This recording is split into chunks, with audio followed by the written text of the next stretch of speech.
जय श्री कृष्ण मित्रों। मुश्किल समय में धैर्य रखना हमारे जीवन का महत्वपूर्ण हिस्सा है। जीवन में कई बार ऐसी परिस्थितियां आती हैं जब सब कुछ हमारे खिलाफ लगता है। ऐसे समय में धैर्य रखना और अपनी सकारात्मक सोच बनाए रखना बहुत जरूरी है। धैर्य हमें मानसिक स्थिरता और शांति प्रदान करता है। यह हमें कठिनाइयों का सामना करने की शक्ति देता है और हमें यह विश्वास दिलाता है कि हर मुश्किल समय के बाद अच्छा समय जरूर आता है। मित्रों, इस संसार में भगवान की इच्छा के बिना कुछ भी नहीं होता है। इसलिए सर्वप्रथम मैं आपको हृदय से शुभकामनाएं देना चाहता हूं कि आप बहुत ही भाग्यशाली हैं, क्योंकि आपने भगवान श्री कृष्ण की प्रेरणा से ही श्रीमद् भगवद गीता के बहुमूल्य विचारों के इस वीडियो को देखने का मन बनाया। मुझे पूरा विश्वास है कि इस वीडियो को पूरा अंत तक देखने और शांत मन से इसकी बातों को सुनने और समझने के बाद आपके विचारों और जीवन में बहुत ही सकारात्मक बदलाव आने वाले हैं। जो कोई भी श्रीमद् भगवद गीता की शरण में आकर भगवान श्री कृष्ण द्वारा बताई गई बातों को अपने जीवन में अपनाता है, वह अपने सभी दुखों और कष्टों से मुक्त होकर अपने जीवन में सफलता और आनंद को प्राप्त करता है। दोस्तों, आपको जिंदगी में जो कुछ भी चाहिए या आपकी जो भी समस्या है, आप श्रीमद् भगवद गीता के ये 60 अनमोल वचन ठीक से सुनकर समझ लीजिए। आपकी हर इच्छा पूरी होगी, हर मुश्किल आसान होगी और आपका हर दुख दूर होगा। इसलिए आज हम आपके लिए भगवान श्री कृष्ण द्वारा दिए गए 60 अनमोल वचन लेकर आए हैं, ताकि ये आपके वर्तमान और भविष्य के सभी दुखों और कष्टों का निवारण करने में आपकी मदद कर सके। गीता का यह ज्ञान अमृत से भरा है, जो इंसान के मरे हुए मन और जीवन में एक नई जान डाल देता है। मैं गारंटी के साथ यह बात कह सकता हूं कि जो कोई भी इन 60 वचनों को पूरे ध्यान से और वीडियो के अंत तक सुनेगा, उसे अपनी हर समस्या का समाधान मिल जाएगा। उसे वह सब कुछ मिल जाएगा जो वह पाना चाहता है। इसलिए इस वीडियो में एक भी विचार को मिस न करें और इस वीडियो को पूरा अंत तक सुनें। तो चलिए शुरू करते हैं। श्रीमद् भगवद गीता का पहला अनमोल वचन यह है कि जहां आपके लिए प्रेम और इज्जत नहीं है, वहां कभी मत जाओ। महाभारत का युद्ध शुरू होने से पहले श्री कृष्ण हस्तिनापुर गए थे, पांडवों की तरफ से शांति प्रस्ताव लेकर। तब शकुनी ने दुर्योधन से कहा, यह कृष्ण बड़ा मायावी है, अगर यह हमारे पक्ष में आ जाए तो समझ लो पांडव हार ही गए। तो इसकी सेवा करो, इसको अपने घर आने का निमंत्रण भेजो, इसे खुश करो। जब श्री कृष्ण हस्तिनापुर पहुंचे तो दुर्योधन ने उन्हें अपने घर आने का आग्रह किया और श्री कृष्ण से कहा, आप मेरे घर में रहिए, मेरा आतिथ्य स्वीकार कीजिए, मेरे घर में भोजन कीजिए। तो श्री कृष्ण ने दुर्योधन से कहा कि दुर्योधन, इंसान को किसी के घर तभी भोजन करना चाहिए, तभी जाना चाहिए, या तो उससे बहुत प्रेम हो, या तो हमारे जीवन में कोई बहुत बड़ी आपत्ति आ गई हो। ना तो मेरी जिंदगी में कोई आपत्ति आई है और ना ही तुम्हारा मुझसे कोई प्रेम है, तो तुम्हारे घर तो मैं कभी नहीं आऊंगा।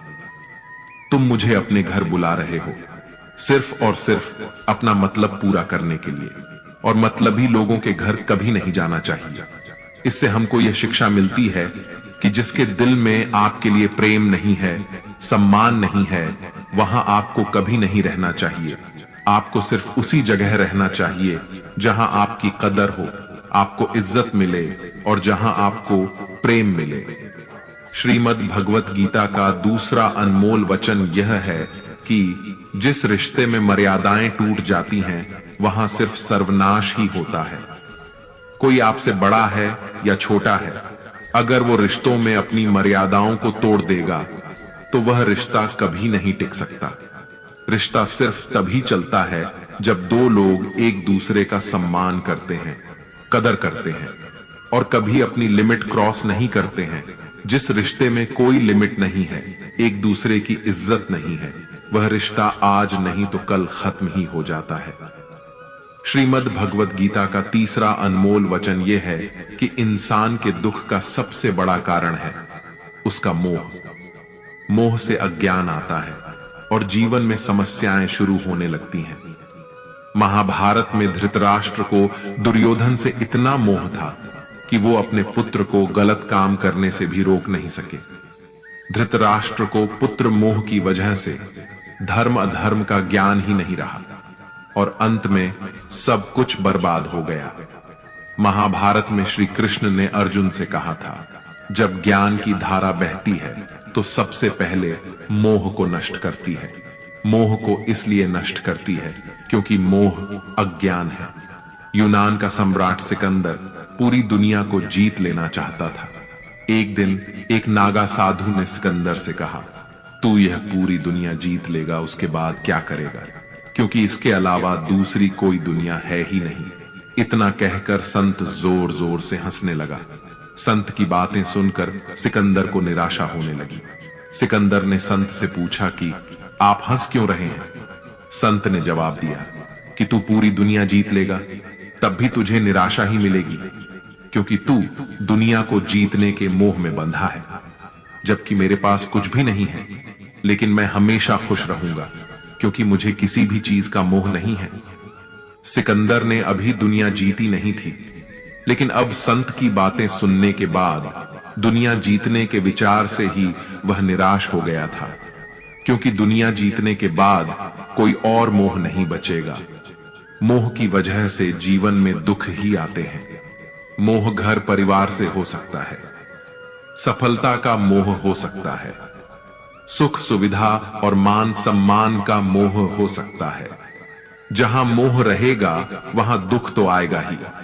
मोह जब सफल होता है तो दुख मिलता है, और जब असफल होता है तब भी दुख ही मिलता है। श्री कृष्ण कहते हैं कि जब कोई मोह त्याग देता है तो उसे मेरी कृपा मिल जाती है। मोह रहित व्यक्ति परम आनंद प्राप्त करता है, इसीलिए मोह का त्याग करना चाहिए, और जो हमारे पास है उसी में संतुष्ट रहना चाहिए। ज्यादा पाने का मोह रहेगा तो दुख मिलना तय है। श्रीमद् भगवद गीता का चौथा अनमोल वचन यह है कि जो दूसरों के साथ छल करता है उसका अंत बहुत बुरा होता है।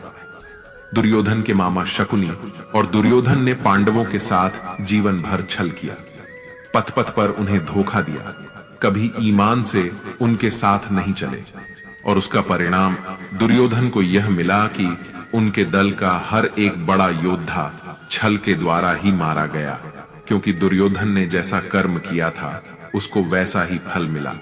जीवन भर उसने छल किया तो अंत में उसकी खुद की मृत्यु भी एक छल से ही हुई थी।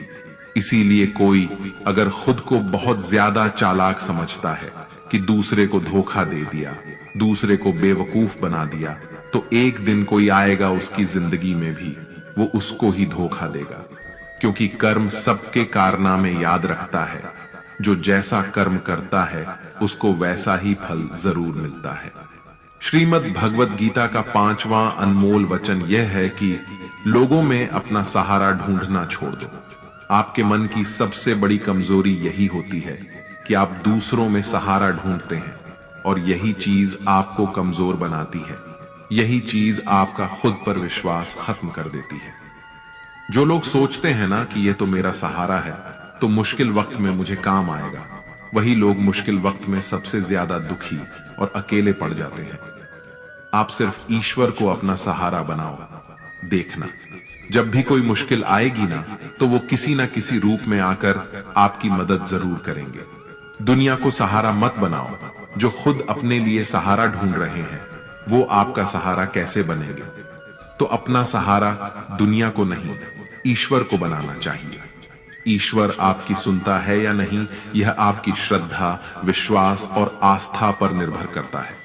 श्रीमद् भगवद गीता का 6ठा अनमोल वचन यह है कि अपने मन को शांत रखना सीखो, क्योंकि अशांत मन जीवन में सिवाय दुख के आपको और कुछ नहीं देने वाला, और एक शांत मन आपको जीवन में प्रेम और आनंद ही देगा।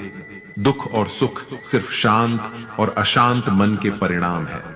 अशांत मन दुख को ही जन्म देता है और शांत मन परम आनंद को जन्म देता है। मन में शंकाओं को कभी जन्म न दो।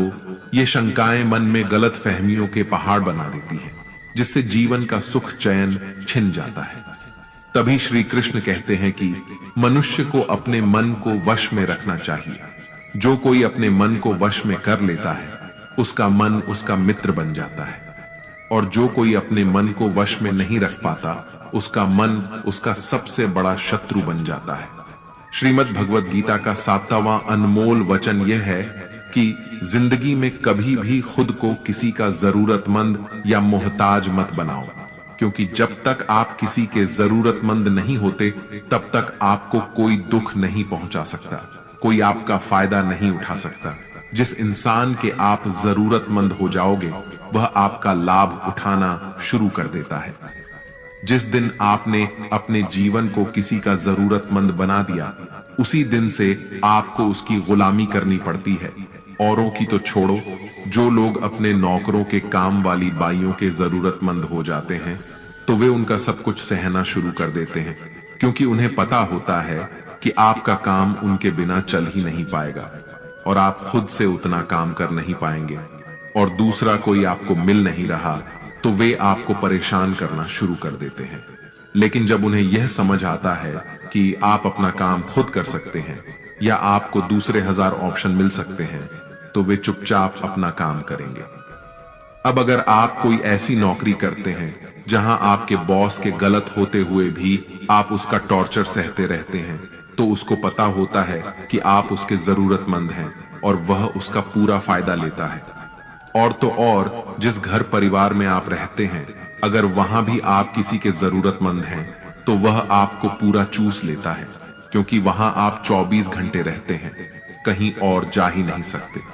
आपके सर पर चढ़ के नाचेगा वह इंसान और आपको पूरी तरह से अपने कंट्रोल में रखेगा। लोगों को बहुत मजा आता है अपने से कमजोर इंसान को अपने कंट्रोल में रखने में। आप चाहे हजारों के लिए अच्छा करो, चाहे हर वो काम करो जिससे उन्हें खुशी मिले, पर ऐसे लोग आपकी गर्दन को दबा के रखते हैं। आप में अगर कुछ प्रतिभा है तो आपके पंख ही काट दिए जाएंगे। हर वो कोशिश की जाएगी आपके साथ जिससे आप जिंदगी में कभी आगे ही ना बढ़ पाओ। किसी का मोहताज होना मर जाने से भी बदतर होता है। आपने कभी गौर किया कि आपकी जिंदगी वही लोग खराब करते हैं जिनके आप जरूरतमंद हो जाते हैं। आपका सारा दुख वहीं से आता है जिसके आप जरूरतमंद होते हैं। जरूरतमंदी सिर्फ शरीर या काम की नहीं होती, सबसे बड़ी जरूरतमंदी तो मन की होती है कि जिंदगी में कोई हमें चाहिए, हमें संभालने के लिए, नहीं तो हम खुश नहीं रह पाएंगे। अकेलापन लोगों से झेला नहीं जाता है। फिर कई बार आप ऐसे लोगों से जुड़ जाते हैं जो आपकी इस मन की जरूरतमंदी का पूरा फायदा उठाते हैं। आप उनसे रिश्ता इसीलिए जोड़ते हैं ताकि आपकी जिंदगी में थोड़ी खुशी आए, और वे लोग आपको खून के आंसू रुलाते हैं, आपकी पूरी जिंदगी नर्क बना देते हैं। याद रखना एक बात, माँ बाप के अलावा ऐसा दुनिया में आज तक कोई पैदा नहीं हुआ है कि आप जिसके जरूरतमंद बने और वह आपका फायदा ना उठाए। इसीलिए जिंदगी में कभी भी खुद को किसी का जरूरतमंद या मोहताज मत बनाना। श्रीमद् भगवद गीता का 8वां अनमोल वचन यह है कि अपनी खुशी और अपना दुख हर किसी के आगे जाहिर नहीं करना चाहिए, क्योंकि लोग आपकी खुशी पर नजर लगा देते हैं और आपके दुख में आपकी हंसी उड़ाने लगते हैं। आपकी खुशी से कोई खुश नहीं होता, लोगों को जलन होती है। इसीलिए कहा जाता है कि हर वक्त आंसू आंख में लाया ना करो, हर जख्म सबको दिखाया ना करो। यहाँ लोग हाथ में नमक लिए फिरते हैं, इसीलिए अपना हर दर्द सबको दिखाया ना करो। लोग तो बैठे ही हैं दुखी इंसान को और दुखी करने के लिए, और जो खुश है उसको तकलीफ पहुंचाने के लिए।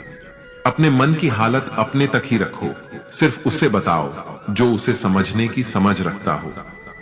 दोस्तों, इससे पहले कि हम 9वें वचन पर जाएं, आपसे विनती है कि अगर आपको इस वीडियो से कुछ भी सीखने को मिल रहा है तो इस वीडियो को लाइक कर दीजिए, और अगर आप इस चैनल पर पहली बार आए हैं तो चैनल को सब्सक्राइब कर लीजिए। तो चलिए आगे बढ़ते हैं। श्रीमद् भगवद गीता का 9वां अनमोल वचन यह है कि जीवन में जो कुछ भी होता है वह अंततः अच्छे के लिए होता है, चाहे वह वर्तमान हो, भविष्य हो या अतीत हो। हालांकि यह शिक्षा सुनने में सरल लगती है, लेकिन इसे समझना और स्वीकार करना बहुत कठिन होता है, खासकर जब जीवन में किसी प्रकार का दुख, कष्ट या अन्याय हमारे सामने आ खड़ा होता है। उस समय हमें पूरी दुनिया ही गलत और मतलबी लगने लगती है और यह विश्वास करना कठिन हो जाता है कि जो हो रहा है वह हमारे भले के लिए हो रहा है। जब जीवन में किसी अपने से हमें चोट पहुंचती है या हमारे साथ कुछ अनुचित होता है तो हमें लगता है कि हमारी दुनिया टूट गई है, परंतु सच यह है कि यही कष्ट हमें और भी अधिक मजबूत और लायक बनाते हैं। ये कठिनाइयां हमें जीवन के सत्य से रूबरू कराती हैं और हमें यह दिखाती हैं कि कौन हमारा सच्चा मित्र है और कौन नहीं। यह स्थिति उस बच्चे की तरह होती है जिसे उसकी मां कड़वी दवाई पिलाती है। बच्चे को वह दवाई बिल्कुल पसंद नहीं आती, लेकिन वह दवा ही उसकी बीमारी को खत्म करती है। ठीक वैसे ही जीवन के कठिन अनुभव हमें विकसित करते हैं, भले ही उस वक्त वह अनुभव कड़वा क्यों न लगे। वास्तव में हम उसी को सच मानकर जीते हैं जितना हमारी समझ है और जितना हमें दिखाया या बताया गया है। लेकिन सच्चाई तब तक पूरी तरह समझ में नहीं आती जब तक हम खुद उस दुख से नहीं गुजरते। ये शिक्षा हमें यह समझने में मदद करती है कि जीवन की हर घटना, चाहे वह सुखद हो या दुखद, किसी न किसी उद्देश्य के साथ आती है और उस उद्देश्य को समझने के लिए हमें धैर्य और विश्वास बनाए रखना चाहिए। श्रीमद् भगवद गीता का 10वां अनमोल वचन यह है कि जो आपके साथ अधर्म करे, पाप करे, गलत करे, उसे दंड जरूर देना चाहिए। किसी के अत्याचार को सहन नहीं करना चाहिए। अगर आप उसे सहते हैं तो वह आपके साथ और गलत करता रहेगा। अगर आप उसे सहते हैं तो उसके पाप में आप भी भागीदार हो जाएंगे। महाभारत का युद्ध शुरू होने से पहले अर्जुन श्री कृष्ण से कहने लगे कि जिनसे मैं युद्ध करने जा रहा हूं ये सब मेरे भाई हैं, मेरे गुरुजन हैं। मैं इनके सामने कैसे हथियार उठाऊं, इनको कैसे मारूं? तब भगवान श्री कृष्ण ने अर्जुन से कहा कि जिन्हें तुम अपना मान रहे हो वे सभी अधर्मी हैं, वे पाप के पक्ष में खड़े हैं और अगर तुम इनका वध नहीं करोगे, इनसे युद्ध नहीं करोगे तो समाज में और भी पाप बढ़ जाएंगे, क्योंकि जब कोई ऐसे पापियों को नहीं रोकता है तो ये और भी ज्यादा पाप करते हैं। ऐसे ही जब आपके साथ कोई गलत करता है, आपको चोट पहुंचाता है, दुख पहुंचाता है और वही आप चुपचाप रहते हैं तो उससे सामने वाले का मनोबल और बढ़ जाता है। वह आपको कमजोर समझने लगता है और आपके साथ गलत करने को वह अपना हक समझने लगता है।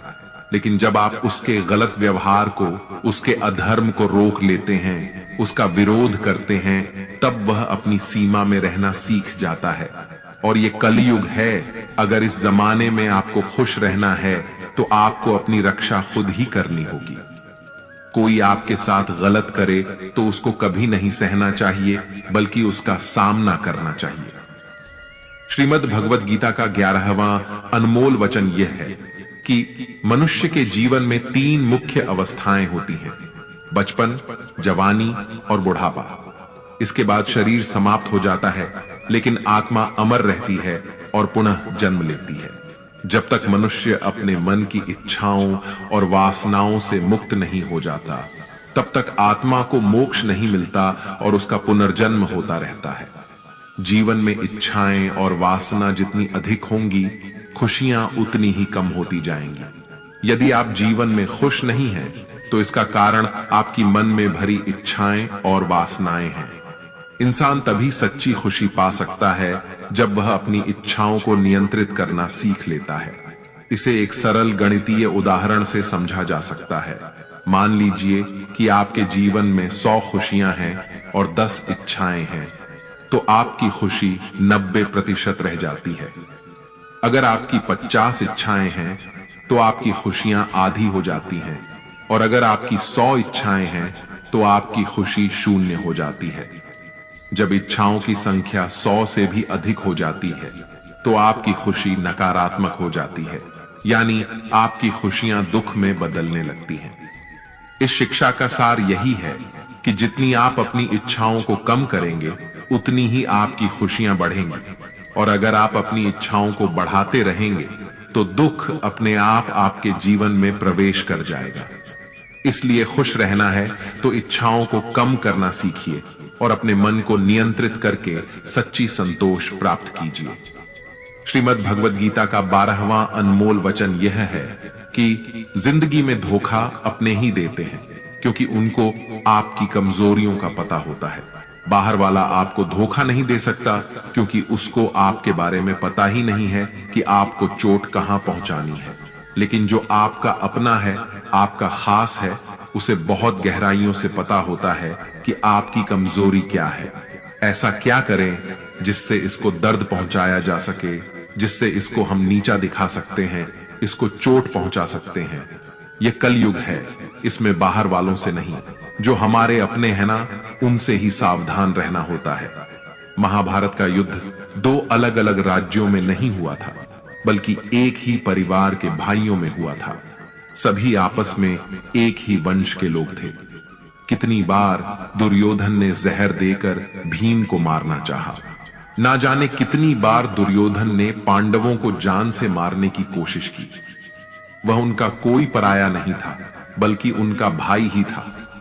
सारी लड़ाइयां घर के अंदर ही होती हैं, बाहर कौन लड़ेगा हमसे। घर में ही सारे झगड़े होते हैं। तो आपको चोट सिर्फ वही लोग पहुंचा सकते हैं जो आपके अपने हैं। आपको धोखा सिर्फ वही लोग दे सकते हैं जो आपके अपने हैं। श्रीमद् भगवद गीता का 13वां अनमोल वचन यह है कि सत्य और ईश्वर की शक्ति के साथ खड़े व्यक्ति को संसार की कोई भी ताकत परास्त नहीं कर सकती, चाहे पूरी दुनिया ही उसके खिलाफ क्यों ना हो। लेकिन अंत में विजय उसी की होती है। गीता में कुल 700 श्लोक और 18 अध्याय हैं, और इसका अंतिम श्लोक यह कहता है, जहां योगेश्वर कृष्ण और धनुर्धर अर्जुन हैं, वहीं विजय, समृद्धि, नीति और दृढ़ संकल्प है। धृतराष्ट्र बार बार संजय से पूछते थे कि युद्ध में कौन जीत रहा है और कौन हार रहा है, क्योंकि उनका विश्वास था कि उनके पक्ष में भीष्म पितामह, गुरु द्रोणाचार्य और कर्ण जैसे महाबली खड़े हैं। उन्हें लगता था कि ऐसी शक्ति के साथ उनकी हार संभव नहीं है।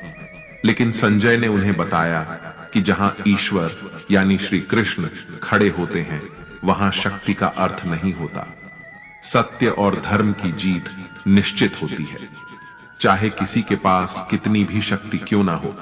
यदि ईश्वर और सत्य किसी के साथ खड़े हैं, तो उसे पराजित करना असंभव है। श्रीमद् भगवद गीता का 14वां अनमोल वचन यह है कि कभी मत सोचिए कि आत्मा के लिए कुछ भी असंभव है। ऐसा सोचना सबसे बड़ा अधर्म है। यह कहना कि तुम निर्बल हो, यह स्वयं के प्रति सबसे बड़ा पाप है।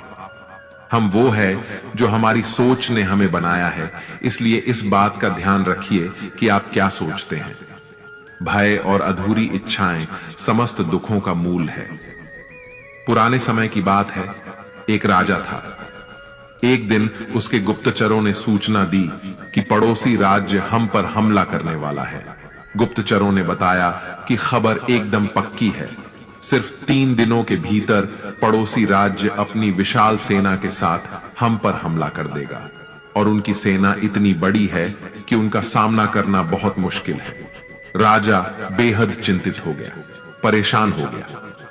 राजा ने तुरंत सभा बुलाई और सभी लोगों से सलाह मांगी कि अब हम लोगों का मरना तय है। अगर किसी व्यक्ति के पास कोई सुझाव या युक्ति है तो वह बता सकते हैं। राजा के एक चतुर मंत्री ने कहा, अब जब जान पर बात आ गई है तो इसका एकमात्र उपाय है कि हमें आज ही, अभी इसी वक्त ही पड़ोसी राज्य पर हमला कर देना चाहिए। राजा बोला, मंत्री जी, हमारी सेना बहुत छोटी है, हम उनका मुकाबला कैसे कर पाएंगे? मंत्री बोला, पड़ोसी राज्य अभी युद्ध के लिए तैयार नहीं है। अभी उस राज्य पर हमला कर दे तो वो संभाल नहीं पाएंगे और हमारे जीतने की कुछ तो संभावना बनेगी। वैसे भी हम पर हमला होने वाला है और इतनी विशाल सेना है कि हम यूं ही मारे जाएंगे। जब 3 दिन बाद मरना ही है तो क्यों ना, कुछ ना करने से बेहतर है, हम यह कर सकते हैं। राजा को यह बात सही लगी। उसने तुरंत अपनी सेना को तैयार होने का आदेश दिया और उस राज्य के नागरिक भी सेना के साथ जुड़कर युद्ध में चले गए। पड़ोसी राज्य जो था वहां तक पहुंचने से पहले एक पुल पार करना होता था। जैसे ही वह सेना पुल पार करके उस राज्य में घुस गई तो राजा ने कहा, हम अपने पड़ोसी राज्य में घुस चुके हैं, ये जो पुल है इस पुल को जला दो। और पुल जलाने के बाद सेना को बोला, हमारे पास में अब और कोई विकल्प नहीं है सिवाय लड़ने के। अब हम या तो लड़कर जीत जाएं या फिर हम यहीं मारे जाएं। हमारे पास भागने का कोई रास्ता नहीं है। सभी सैनिक अपनी पूरी क्षमता के साथ लड़े और पड़ोसी राज्य की बड़ी सेना को उन्होंने हरा दिया, इस विचार के साथ कि हमारे पास अब कोई और विकल्प नहीं है। इस कहानी से सीख मिलती है कि जब आपके पास में रास्ता सिर्फ एक होता है कि अगर यह नहीं किया तो मर जाएंगे, बर्बाद हो जाएंगे, तो संभावना बढ़ जाती है उसमें कामयाब होने की। इसीलिए ऐसा कभी मत सोचिए कि आत्मा के लिए कुछ भी असंभव है। अगर हम जी जान लगाकर दृढ़ निश्चय के साथ किसी कार्य को करते हैं तो हमें सफलता अवश्य मिलती है। श्रीमद् भगवत गीता का 15वां अनमोल वचन यह है कि भगवान श्री कृष्ण अर्जुन से कहते हैं कि हर मनुष्य 3 गुणों रजोगुण, तमोगुण और सत्वगुण से बना है। इसीलिए ऐसा कोई व्यक्ति नहीं है जिसमें केवल अच्छाई या केवल बुराई हो। हर व्यक्ति में अच्छाइयां और बुराइयां दोनों होती हैं। यदि आप चाहें तो आप सबसे अच्छे इंसान में भी बुराई ढूंढ सकते हैं और यदि चाहें तो सबसे बुरे इंसान में भी अच्छाई देख सकते हैं। इसलिए यदि आपको लगता है कि आपके भीतर कुछ कमियां हैं और इसी कारण आप जीवन में आगे नहीं बढ़ पा रहे हैं, तो यह आपकी सबसे बड़ी गलतफहमी है। साथ ही लोगों की बातों पर ध्यान देने की जरूरत नहीं है, क्योंकि आजकल अधिकतर लोग ऐसे दृष्टिकोण से दूसरों को देखते हैं जहां उन्हें दूसरों की केवल बुराइयां नजर आती हैं और अपनी केवल अच्छाइयां। अगर कोई आपकी आलोचना करता है तो उसकी चिंता मत करें। जो चीजें आपके नियंत्रण में हैं, जिन्हें आप सुधार सकते हैं, उन पर काम करें और खुद को बेहतर इंसान बनाएं। लेकिन जो चीजें प्राकृतिक रूप से आपके वश में नहीं हैं, उनके बारे में चिंता करके दुखी होने का कोई लाभ नहीं है। यह शिक्षा हमें आत्मसंवर्धन की प्रेरणा देती है। अपने गुणों को निखारें, लेकिन उन चीजों के बारे में परेशान न हो जिन्हें आप बदल नहीं सकते। अपनी कमजोरियों को स्वीकार करके ही आप एक मजबूत और सशक्त व्यक्ति बन सकते हैं। श्रीमद् भगवत गीता का 16वां अनमोल वचन यह है कि वो इंसान जिंदगी में सफल माना जाएगा जो अंदर से हमेशा खुश रहता है। बाहर से तो सभी खुश दिखाई देते हैं, लेकिन अंदर से इंसान अशांति से भरा रहता है। बहुत पैसा कमा लिया, कामयाबी हासिल कर ली, लेकिन वह कामयाबी असली नहीं। असली कामयाबी तब मानी जाएगी जब आपका मन खुश रहता है। खुशी प्राप्त करने के लिए हम पूरा जीवन भौतिक संसाधनों को जुटाने में लगे रहते हैं। धन, गाड़ी, बंगला इत्यादि प्राप्त करने की दौड़ में लगे रहते हैं कि इन्हें प्राप्त करने से हमें खुशी मिलेगी। लेकिन वास्तविकता में ऐसे भौतिक संसाधनों को प्राप्त करके मिलने वाली खुशी थोड़े ही समय के लिए होती है। जैसे ही हमें वो संसाधन मिलता है, हमारा मन दूसरे संसाधन को प्राप्त करने के लिए परेशान होने लगता है। इसीलिए भगवत गीता में भगवान श्री कृष्ण कहते हैं कि मनुष्य वास्तव में खुशी तभी प्राप्त कर सकता है जब वह अपनी इच्छाओं को वश में करके और उनका त्याग करके आध्यात्मिक पथ पर आगे बढ़ता हुआ भगवत प्राप्ति के लिए प्रयास करता है, ईश्वर की भक्ति करता है। ऐसा मनुष्य जो सभी कामनाओं से रहित होकर सुख और दुख को समान भाव से देखता है, वह भीतर से आनंद और संतोष को प्राप्त करता है। श्रीमद् भगवत गीता का 17वां अनमोल वचन यह है कि मनुष्य को हमेशा अपने कर्म पर ध्यान लगाना चाहिए, न कि इस बात पर कि लोग क्या कहेंगे या लोग क्या सोचेंगे। क्योंकि जब हम इस बात की परवाह करते हैं कि लोग क्या सोचेंगे, तब हम अपना कार्य ठीक से नहीं कर पाते। एक बार एक फल वाला बाजार में बैठकर फल बेच रहा था। उसने अपने पीछे एक बोर्ड लगाया हुआ था जिस पर उसने चौक से लिख रखा था कि यहां ताजे फल बेचे जाते हैं। एक ग्राहक ने उससे कहा, हमें मालूम है तुम यहां बैठे हो, वहां नहीं, इस लाइन में से, इस पंक्ति में से यहां मिटा दो। फल वाले ने शब्द मिटा दिया और अब बचा ताजे फल बेचे जाते हैं। एक दूसरा ग्राहक बोला, हम जानते हैं तुम ताजे फल बेचते हो, कोई सड़े हुए तो नहीं बेचते, इसलिए इस वाक्य से ताजे मिटा दो। फल वाले ने ताजे भी मिटा दिया और बोर्ड पर बचा कि फल बेचे जाते हैं। अब तीसरा ग्राहक आया और कहने लगा कि हमें दिख रहा है कि तुम फल ही बेच रहे हो, इसे लिखने की क्या जरूरत है, इसमें से फल को हटाओ। फल वाले ने वैसा ही किया और अब बचा था कि बेचे जाते हैं। तब एक और ग्राहक आया और उसने बोर्ड को पढ़कर फल वाले से कहा, पीछे क्या लिख रखा है, बेचे जाते हैं, हमें पता है तुम बेचने के लिए ही बैठे हो, कोई मुफ्त में थोड़ी ना बांट रहे हो, चलो मिटाओ इसे। बेचारे फल वाले ने जो बचे कुचे शब्द थे वह भी मिटा दिए और अब वह बोर्ड खाली हो गया।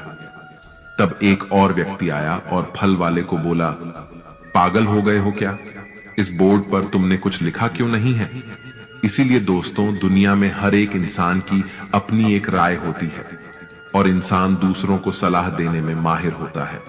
हम यह नहीं कह रहे हैं कि आप किसी की सलाह ना सुने, बस यह कह रहे हैं कि उनकी राय सुनते सुनते अपनी राय ना भूल जाए। इसलिए हारे हुए की सलाह सुनिए और जीते हुए का तजुर्बा, लेकिन दिमाग खुद का लगाइए। डरिए मत कि हम गलती कर बैठे तो क्या होगा, क्योंकि गलतियों से ही सीखोगे। गलतियों से खुद का तजुर्बा तो आएगा, आज हारोगे तो कल जीतोगे भी। अरे लोग हमारे बारे में क्या सोचते हैं, यह भी अगर हम ही सोचेंगे तो फिर वो लोग क्या सोचेंगे। इसीलिए कहते हैं, सबसे बड़ा रोग क्या कहेंगे लोग। श्रीमद् भगवत गीता का 18वां अनमोल वचन यह है कि जीवन में हमें मित्रता हमेशा सोच समझकर करनी चाहिए और जिसे भी अपना मित्र बनाए उसका साथ हमेशा निभाना चाहिए। महाभारत में ऐसे कई मित्र थे जिन्होंने अपनी ही सेना के साथ विश्वासघात किया। ऐसे भी कई लोग थे जो ऐन वक्त पर पाला बदलकर कौरवों या पांडवों के साथ चले गए। शल्य और युयुत्सु इसके उदाहरण हैं। इसीलिए कहते हैं कि कई बार दोस्त के भेष में दुश्मन हमारे साथ आ जाते हैं और हमसे कई तरह के राज्य लेते रहते हैं। कुछ ऐसे भी दोस्त होते हैं जो दोनों तरफ होते हैं, जैसे कौरवों का साथ दे रहे भीष्म, द्रोण और विदुर ने अंततः युद्ध में पांडवों का ही साथ दिया। ईमानदार और बिना शर्त समर्थन देने वाले दोस्त भी आपका जीवन बदल सकते हैं।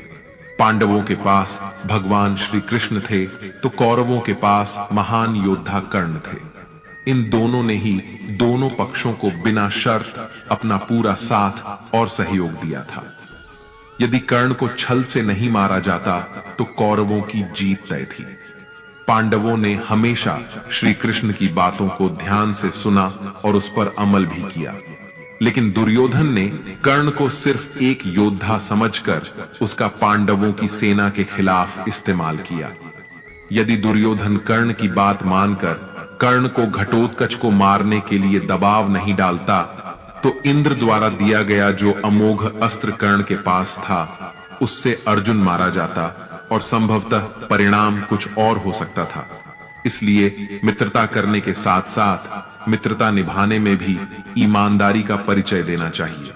श्रीमद् भगवत गीता का 19वां अनमोल वचन यह है कि कभी भी किसी भी चीज की अति नहीं करनी चाहिए।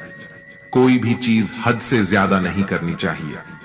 किसी से प्रेम भी हद से ज्यादा मत करना और किसी से नफरत भी हद से ज्यादा नहीं करना। हद से ज्यादा मीठा भी खराब हो जाता है तो हद से ज्यादा कड़वा भी खराब हो जाता है। हद से ज्यादा खाना भी आपको बीमार कर देगा तो हद से ज्यादा भूखा रहना भी आपको नुकसान ही पहुंचाएगा। हद से ज्यादा आराम भी आपको बीमार कर सकता है और हद से ज्यादा जागना भी आपको बहुत ज्यादा नुकसान पहुंचाएगा। इसीलिए जीवन को संतुलन के साथ जीना चाहिए। जैसे ही आप संतुलन को खो देते हैं वैसे ही आपके जीवन में कोई ना कोई छोटी या बड़ी दुर्घटना हो जाती है।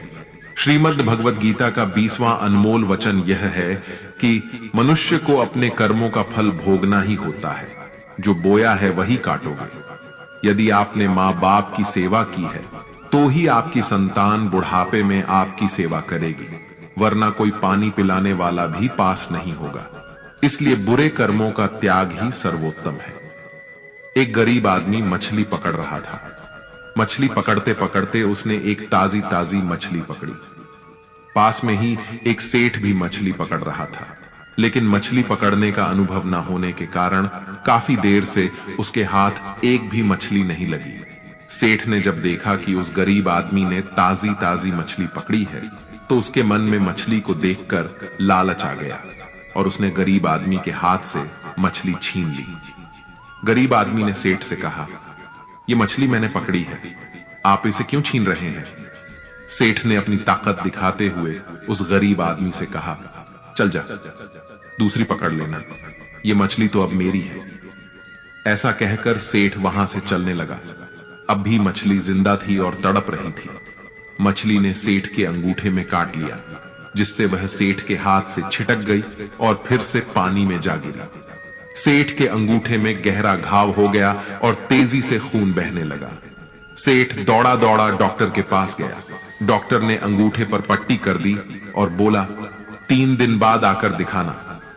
3 दिन के बाद सेठ दोबारा डॉक्टर के पास पहुंचा और अपना घाव दिखाया। घाव ठीक होने की बजाय और गहरा हो गया। डॉक्टर ने बोला, अब इस अंगूठे को काटना पड़ेगा, अगर नहीं काटा तो हाथ खराब हो जाएगा। मरता क्या ना करता। सेठ ने अपना अंगूठा कटवा लिया। डॉक्टर ने फिर से पट्टी बांधी और 3 दिन बाद आने के लिए कहा। सेठ 3 दिन बाद फिर गया। पट्टी को खोला गया, घाव सड़ने लगा था, जिसे देखकर डॉक्टर ने बोला, आपका घाव सड़ रहा है, हाथ कलाई तक काटना पड़ेगा, नहीं तो पूरा हाथ जाएगा। सेठ बोला, काट दो और कोई रास्ता नहीं है। सेठ की कलाई काटकर पट्टी बांध दी गई और उसे 4 दिन बाद फिर से आने के लिए कहा। सेठ 4 दिन बाद पहुंचा। डॉक्टर ने पट्टी खोलकर देखा तो घाव वैसे का वैसा था। डॉक्टर ने कहा, हाथ कोहनी तक काटना पड़ेगा, नहीं तो पूरा बाजू जाएगा। सेठ ने वो भी कटवा लिया। सेठ को पट्टी बांध दी गई और 4 दिन बाद फिर से आने को कहा। 4 दिन बाद डॉक्टर ने घाव को देखकर कहा, अब तो बाजू काटना पड़ेगा, नहीं तो पूरा शरीर सड़ जाएगा। अब सेठ का पूरा बाजू कट चुका था। तभी सेठ के एक मित्र ने उससे पूछा कि तुझसे कहीं कोई गलती तो नहीं हुई? आखिर ये क्या हो रहा है? तू जाने अनजाने कोई गलती तो नहीं कर बैठा जिसके कारण तेरे साथ ये सब हो रहा है? सेठ बोला, हाँ, एक गलती तो हुई है। मैंने किसी की मछली पर हाथ मारा था। मेहनत उसकी थी, मगर खाना मैं चाहता था। मित्र ने जैसे ही सुना, उसने सेठ से कहा, जरूर ये उस मछली वाले आदमी की वजह से ही हो रहा है। तू जल्दी से जा और उसे ढूंढ, उसके सामने नाक रगड़ और माफी मांग। सेठ दौड़ा और उस गरीब आदमी को ढूंढा। उसके पैरों में गिर गया और उससे पूछा, ये तूने क्या किया? क्या तुझे कोई तंत्र मंत्र की विद्या आती है? तूने क्या किया मेरे साथ? कोई श्राप दिया, कोई बद्दुआ दी? तूने क्या कहा? गरीब आदमी हाथ जोड़कर बोला, मैंने तो कुछ नहीं किया सेठ, बस ऊपर देखा और कहा, हे भगवान, इसने मुझे अपनी ताकत दिखाई है, तू इसे अपनी ताकत दिखा दे। मित्रों, हमेशा याद रखिए, बुरे कर्मों का फल भी बुरा ही होता है। कर्मों का फल हमें वैसे ही ढूंढ लेता है जैसे कोई बछड़ा खो जाने पर सैकड़ों गायों में अपनी मां को ढूंढ लेता है। कर्म फल से कोई नहीं बच सकता। श्रीमद् भगवद गीता का 21वां अनमोल वचन यह है कि हम इस दुनिया में खाली हाथ आए थे और खाली हाथ ही जाएंगे। जो कुछ भी आज आपका है, कल किसी और का होगा। इसलिए जो भी कर्म करे उसे भगवान को अर्पित करे। जीवन में सबसे बड़ा उपहार स्वास्थ्य है, सबसे बड़ा धन संतोष है और सबसे सच्चा संबंध वफादारी से बनता है। यदि आप छल करेंगे तो एक दिन वह छल आपके पास लौट कर आएगा, आज नहीं तो कल। जीवन सच्चाई से जिए, हर पल सुकून मिलेगा। उपवास केवल अन्न का नहीं होना चाहिए, बल्कि लोभ, लालच, घृणा, चुगली, क्रोध और गंदे विचारों से भी उपवास रखना चाहिए। यदि मन का संकल्प और शरीर का पराक्रम पूरी तरह किसी काम में लगाया जाए तो सफलता निश्चित होती है। भाग्य का इंतजार करने के बजाय कर्मों का तूफान पैदा करें, दरवाजे अपने आप खुल जाएंगे। क्रोध की अवस्था में भ्रम उत्पन्न होता है और भ्रम बुद्धि का नाश करता है।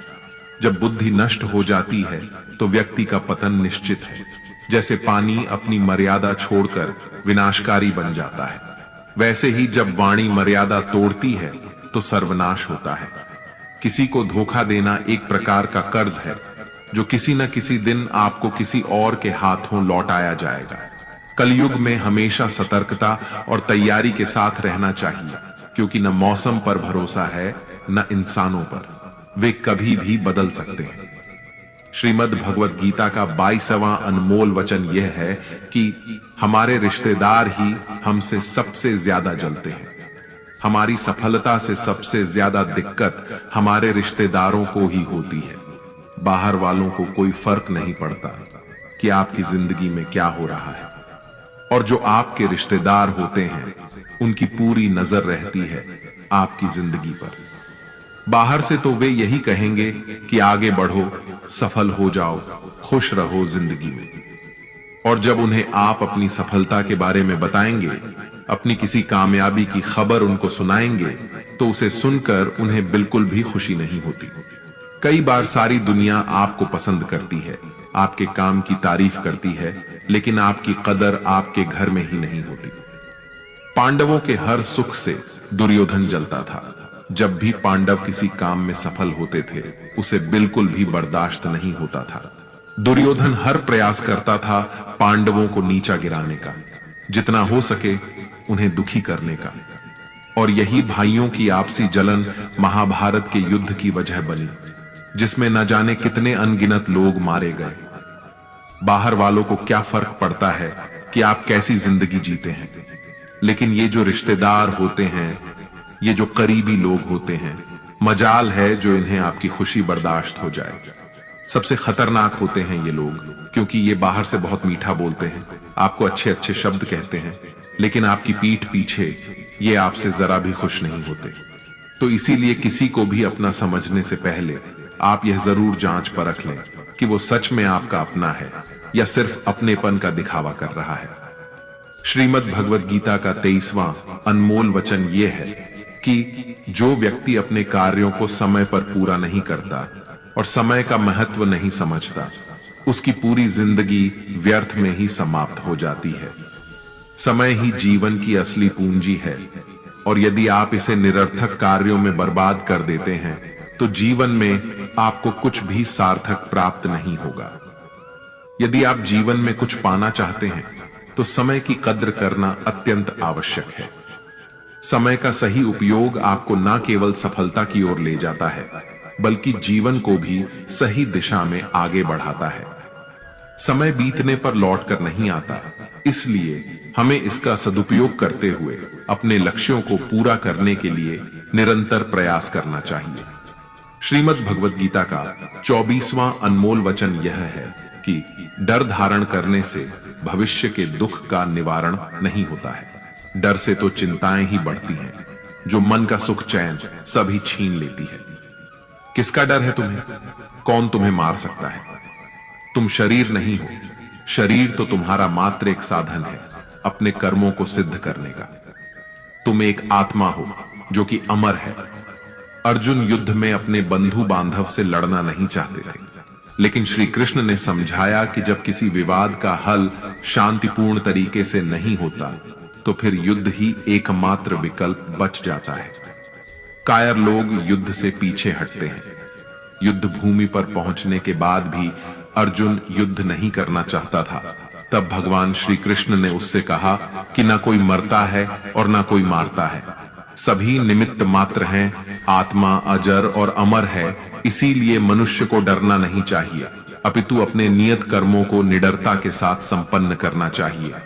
श्रीमद् भगवत गीता का 25वां अनमोल वचन यह है कि जिसे आप सबसे ज्यादा महत्व दोगे वो ही आपको कभी महत्व नहीं देंगे। आपने कभी गौर किया है कि आपका अपमान कौन लोग करते हैं? वही जिसे आप सबसे ज्यादा, हद से ज्यादा महत्व देते हैं। दूसरों की इज्जत करना अच्छी बात है, पर दूसरों की अगर बहुत ज्यादा इज्जत करेंगे तो उनकी नजर में आपकी इज्जत खत्म हो जाती है। इसलिए किसी को भी कभी भी अपना सब कुछ नहीं बनाना चाहिए कि तुम ही मेरे सब कुछ हो। जैसे ही आप किसी को अपना सब कुछ बना लेते हैं तो आप उसके लिए कुछ भी नहीं रह जाते। इसलिए लोगों को इज्जत उतना ही देना चाहिए जितना वे हजम कर सके। हद से ज्यादा इज्जत देना आपकी ही बेइज्जती करवा सकता है। श्रीमद् भगवत गीता का 26वां अनमोल वचन यह है कि जो मुश्किल वक्त में, जो दुख के समय में आपका साथ दे, सिर्फ वही आपका अपना है। बाकी तो अपनेपन का नाटक करने वाले बहुत से लोग होते हैं। बड़ी बड़ी बात करने वाले बहुत लोग होते हैं कि हम आपसे बहुत प्रेम करते हैं, कोई भी दुख हो, कोई भी तकलीफ हो, हमें याद कर लेना। लोग दुख उठाने की बात करते हैं, लोग आने जाने की बात करते हैं, हाथ मिलाना तो ठीक से नहीं जानते और दिल मिलाने की बात करते हैं।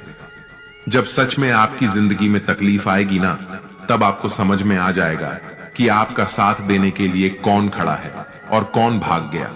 उस समय सारे लोग भाग जाते हैं, क्योंकि लोगों को पता होता है कि यह व्यक्ति हमारे पास आया तो हमसे मदद ही मांगेगा और वह हमें कुछ दे नहीं पाएगा।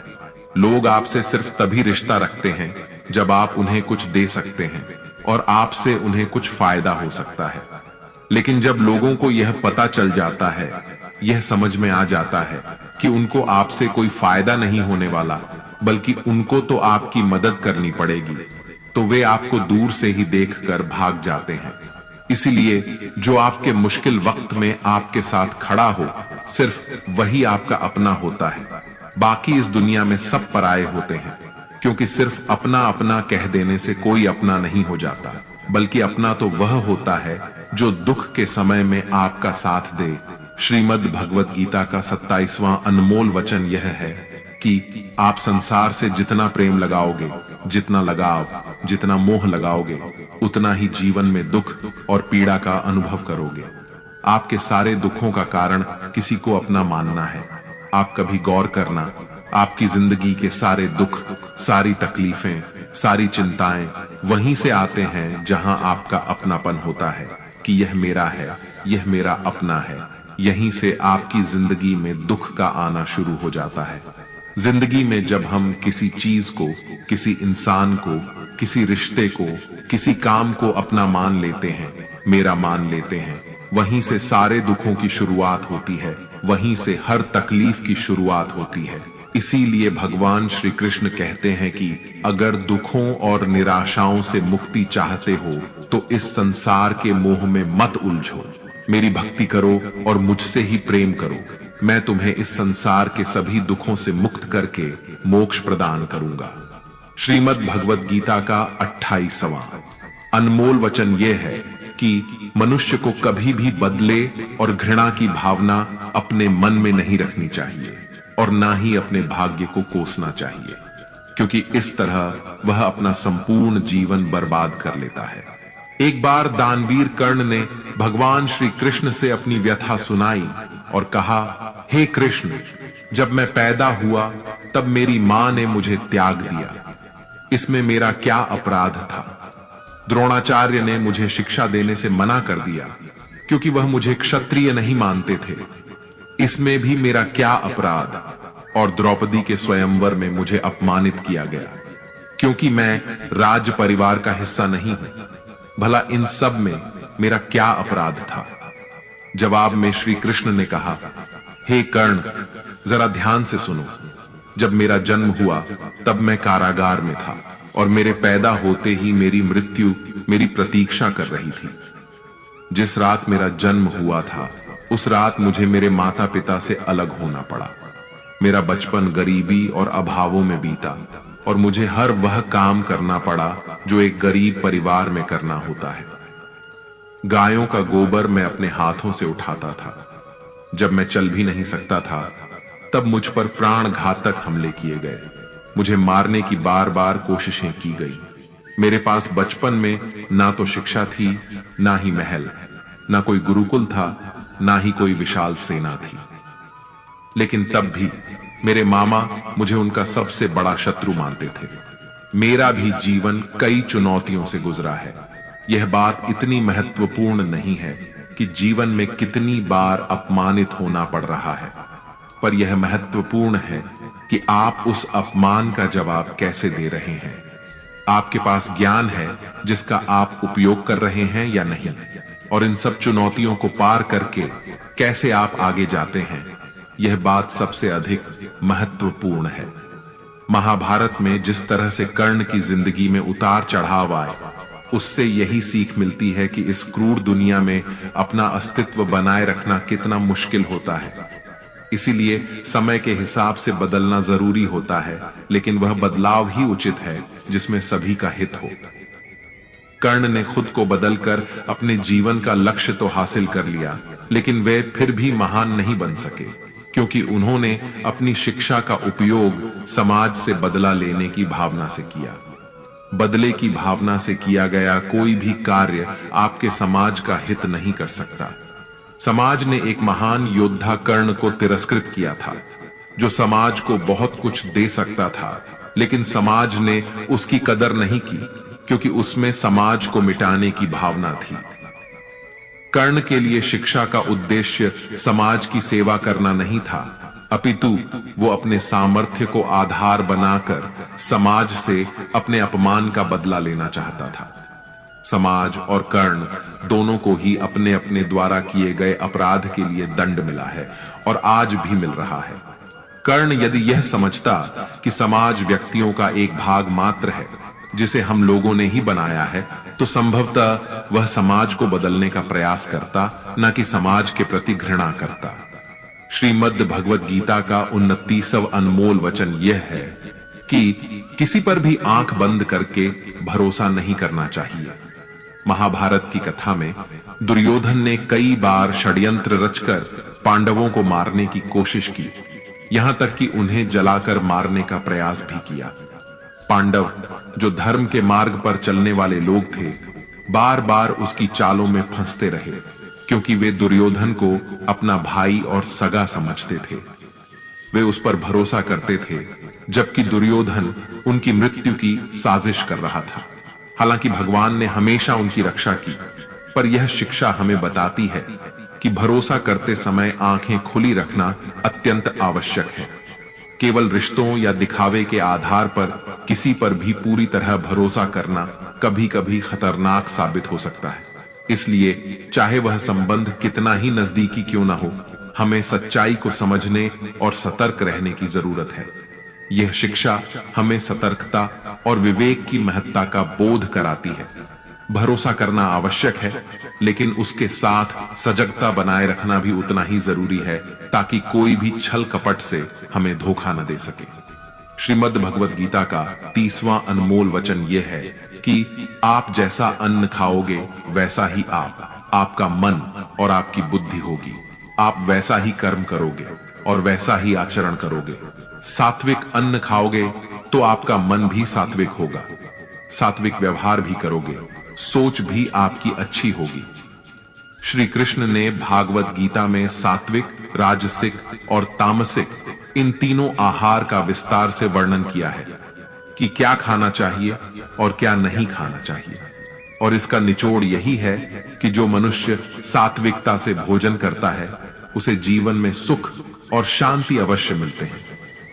राजसिक भोजन करने से व्यवहार में क्रोध और अहंकार उत्पन्न होते हैं, जबकि तामसिक भोजन करने से व्यक्ति में काम वासना और नकारात्मकता की अधिकता आती है, जिसके फलस्वरूप जीवन में दुख, चिंता और निराशा मिलती है। अतः हमें हमारे भोजन का चयन सोच समझकर करना चाहिए। श्रीमद् भगवद गीता का 31वां अनमोल वचन यह है कि आप वह मत करो जो सभी करते हैं, बल्कि वह करो जो आपके लिए सही है। श्री कृष्ण ने अर्जुन से कहा, हे अर्जुन, जो तेरे कर्तव्य है, जो तेरे लिए सही है, जो तुझे करना चाहिए वह कर। तू कभी भी वह काम मत कर जो दुनिया कर रही है।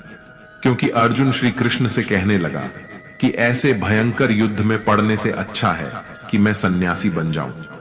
तो श्री कृष्ण ने अर्जुन से कहा कि सन्यासी बनना तेरा कर्म नहीं है, तेरा धर्म नहीं है। तू क्षत्रिय है, तेरा कर्म और तेरा धर्म यही है कि तू अधर्म का नाश कर, धर्म की रक्षा कर और इसके लिए युद्ध कर। ऐसे ही हर इंसान का एक अलग कर्तव्य होता है, एक अलग ही मार्ग होता है। तो कभी भी उस मार्ग पर मत जाना जहां सारी भीड़ जा रही हो। कभी भी वह काम मत करो जो दुनिया करती है कि आजकल का यह ट्रेंड हो गया है, यह फैशन हो गया है, सब करते हैं इसीलिए हम भी कर रहे हैं। सारी भीड़ यही काम कर रही है इसीलिए हम भी कर रहे हैं।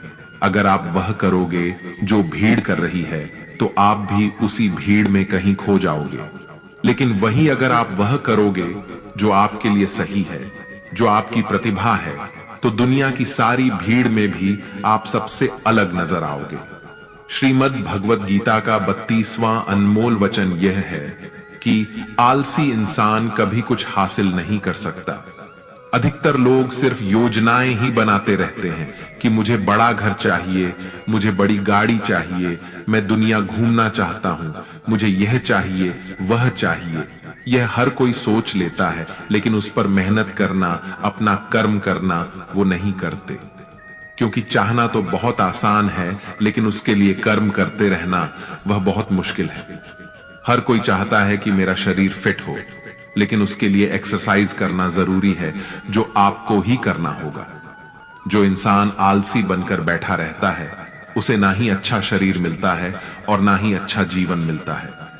तो अगर जिंदगी में कुछ पाना चाहते हो तो आलस्य को अपनी जिंदगी से दूर कर दीजिए। आलस्य के चलते आपको कुछ मिलने वाला तो नहीं है, बल्कि जो आपके पास है वह भी गवा दोगे। श्रीमद् भगवत गीता का 33वां अनमोल वचन यह है कि बुरा इंसान कभी अपनी बुराई नहीं छोड़ेगा, चाहे आप उसके साथ कितना भी अच्छा चलो, वह आपको तकलीफें अवश्य ही देगा। इसलिए जो जैसा है आप उसके साथ वैसा ही व्यवहार करें। बुरे इंसान के साथ आप कितना भी अच्छा बन जाओ, वह कभी अच्छा नहीं बनने वाला। दुर्योधन जंगल में पांडवों को मारने के लिए गया था, लेकिन वहां पर लोगों ने दुर्योधन को पकड़ लिया। उसका मित्र कर्ण भी उसे छोड़कर भाग गया। वे भील दुर्योधन को मार देना चाहते थे, लेकिन युधिष्ठिर अपने भाई की रक्षा करने के लिए वहां पहुंच गया और उसके जीवन की रक्षा की। लेकिन उसके बाद क्या हुआ? वह हमेशा पांडवों का नुकसान ही करता रहा। इसलिए अगर कोई इंसान बुरा है, उसके साथ आप ज्यादा अच्छा बनने की कोशिश ना करो। जो जैसा है उसके साथ वैसा ही व्यवहार करो। श्रीमद् भगवत गीता का 34वां अनमोल वचन यह है कि करीबी और गरीबी के अनुभव जीवन में ऐसे सबक सिखाते हैं जो इंसान को अंदर से बदलने पर मजबूर कर देते हैं। जिस तरह से आप दूसरों से बात करते हैं, उसी तरह से दूसरों की बात भी सुनने की आदत डालनी चाहिए। इस शिक्षा में भगवान को सबसे करीबी दोस्त बनाने की सलाह दी जाती है, क्योंकि परमात्मा ही एकमात्र ऐसा साथी है जो तब भी हमारे साथ रहता है जब सारी दुनिया हमें छोड़ देती है। इसीलिए आपको ऐसे लोगों से दोस्ती करनी चाहिए जो आपको बेहतर बनने के लिए प्रेरित करें, जो आपकी परवाह करें और आपको घर जैसा महसूस कराए। सच्चे दोस्त वे होते हैं जो आपकी सहायता करते हैं और आपको समझते हैं। मृत्यु के समय आपकी कोई भी नहीं सुनेगा, केवल आपके कर्म ही यह निर्धारित करेंगे कि आपको किस दिशा में ले जाया जाएगा। इस शिक्षा का एक और महत्वपूर्ण पहलू यह है कि जीवन की चुनौतियों से भागना नहीं चाहिए और न ही भाग्य या ईश्वर की इच्छा का बहाना बनाना चाहिए। धैर्य बनाए रखें, क्योंकि सही समय आने तक आपको खुद को स्थिर और मजबूत रखना होगा। इंसान का सबसे अच्छा मित्र उसका आत्मा और मन होता है, जो अच्छी बातों पर उसे शाबाशी देता है और बुरी बातों पर उसे सही रास्ते पर ले आता है। इसीलिए अपने कर्मों पर ध्यान दें और अपने आत्मा और मन को सबसे अच्छा साथी माने, क्योंकि वे ही आपको जीवन में सही दिशा दिखाएंगे। श्रीमद् भगवत गीता का 35वां अनमोल वचन यह है कि कई बार लोग कहते हैं मेरा तो समय ही खराब चल रहा है, मुझे नहीं समझ आता कि मैं क्या करूं, कैसे अपने बुरे समय को अच्छे समय में बदलूं। सच तो यह है कि आपको एक चीज जो बुरे समय में जरूर करनी चाहिए और बहुत से लोग यह चीज करना छोड़ देते हैं। चलिए इसे समझते हैं एक कहानी के माध्यम से। एक बार एक बहुत ही गरीब किसान था। वो गरीब था, मेहनती था, मगर खुश था। वह सुबह उठकर केवल 10 मिनट मंदिर में जाकर भगवान के आगे हाथ जोड़कर प्रार्थना करता था। उस किसान की पत्नी भी हर रोज किसान के साथ मंदिर जाती। प्रार्थना करके वह सारा दिन अपने खेतों में काम करता। उसका जीवन बहुत ही अच्छा चल रहा था। अपनी मेहनत की कमाई से वह कुछ ज्यादा तो नहीं कमा पाता था, लेकिन फिर भी जितना कमाता था उसमें भी कुछ पैसे लोगों की भलाई में लगा देता था। एक बार उनके गांव में एक बीमारी फैल गई। किसान का इकलौता लड़का बहुत बीमार हो गया। किसान के गांव में इस बीमारी के इलाज के लिए कोई अच्छा डॉक्टर नहीं था। पास के शहर में उस लड़के को ले जाया गया। शहर के इस अस्पताल का इलाज बहुत ही महंगा था। उस बेचारे किसान के लिए अस्पताल के डॉक्टर की फीस, दवाइयों का खर्चा आदि दे पाना बहुत ही मुश्किल था। किसान दिन प्रतिदिन हिम्मत हारता जा रहा था। एक दिन अस्पताल में बैठे बैठे वह इतना हताश हो गया कि वह जोर जोर से रोने लगा और कहने लगा, पता नहीं किस चीज का बदला ले रहा है भगवान।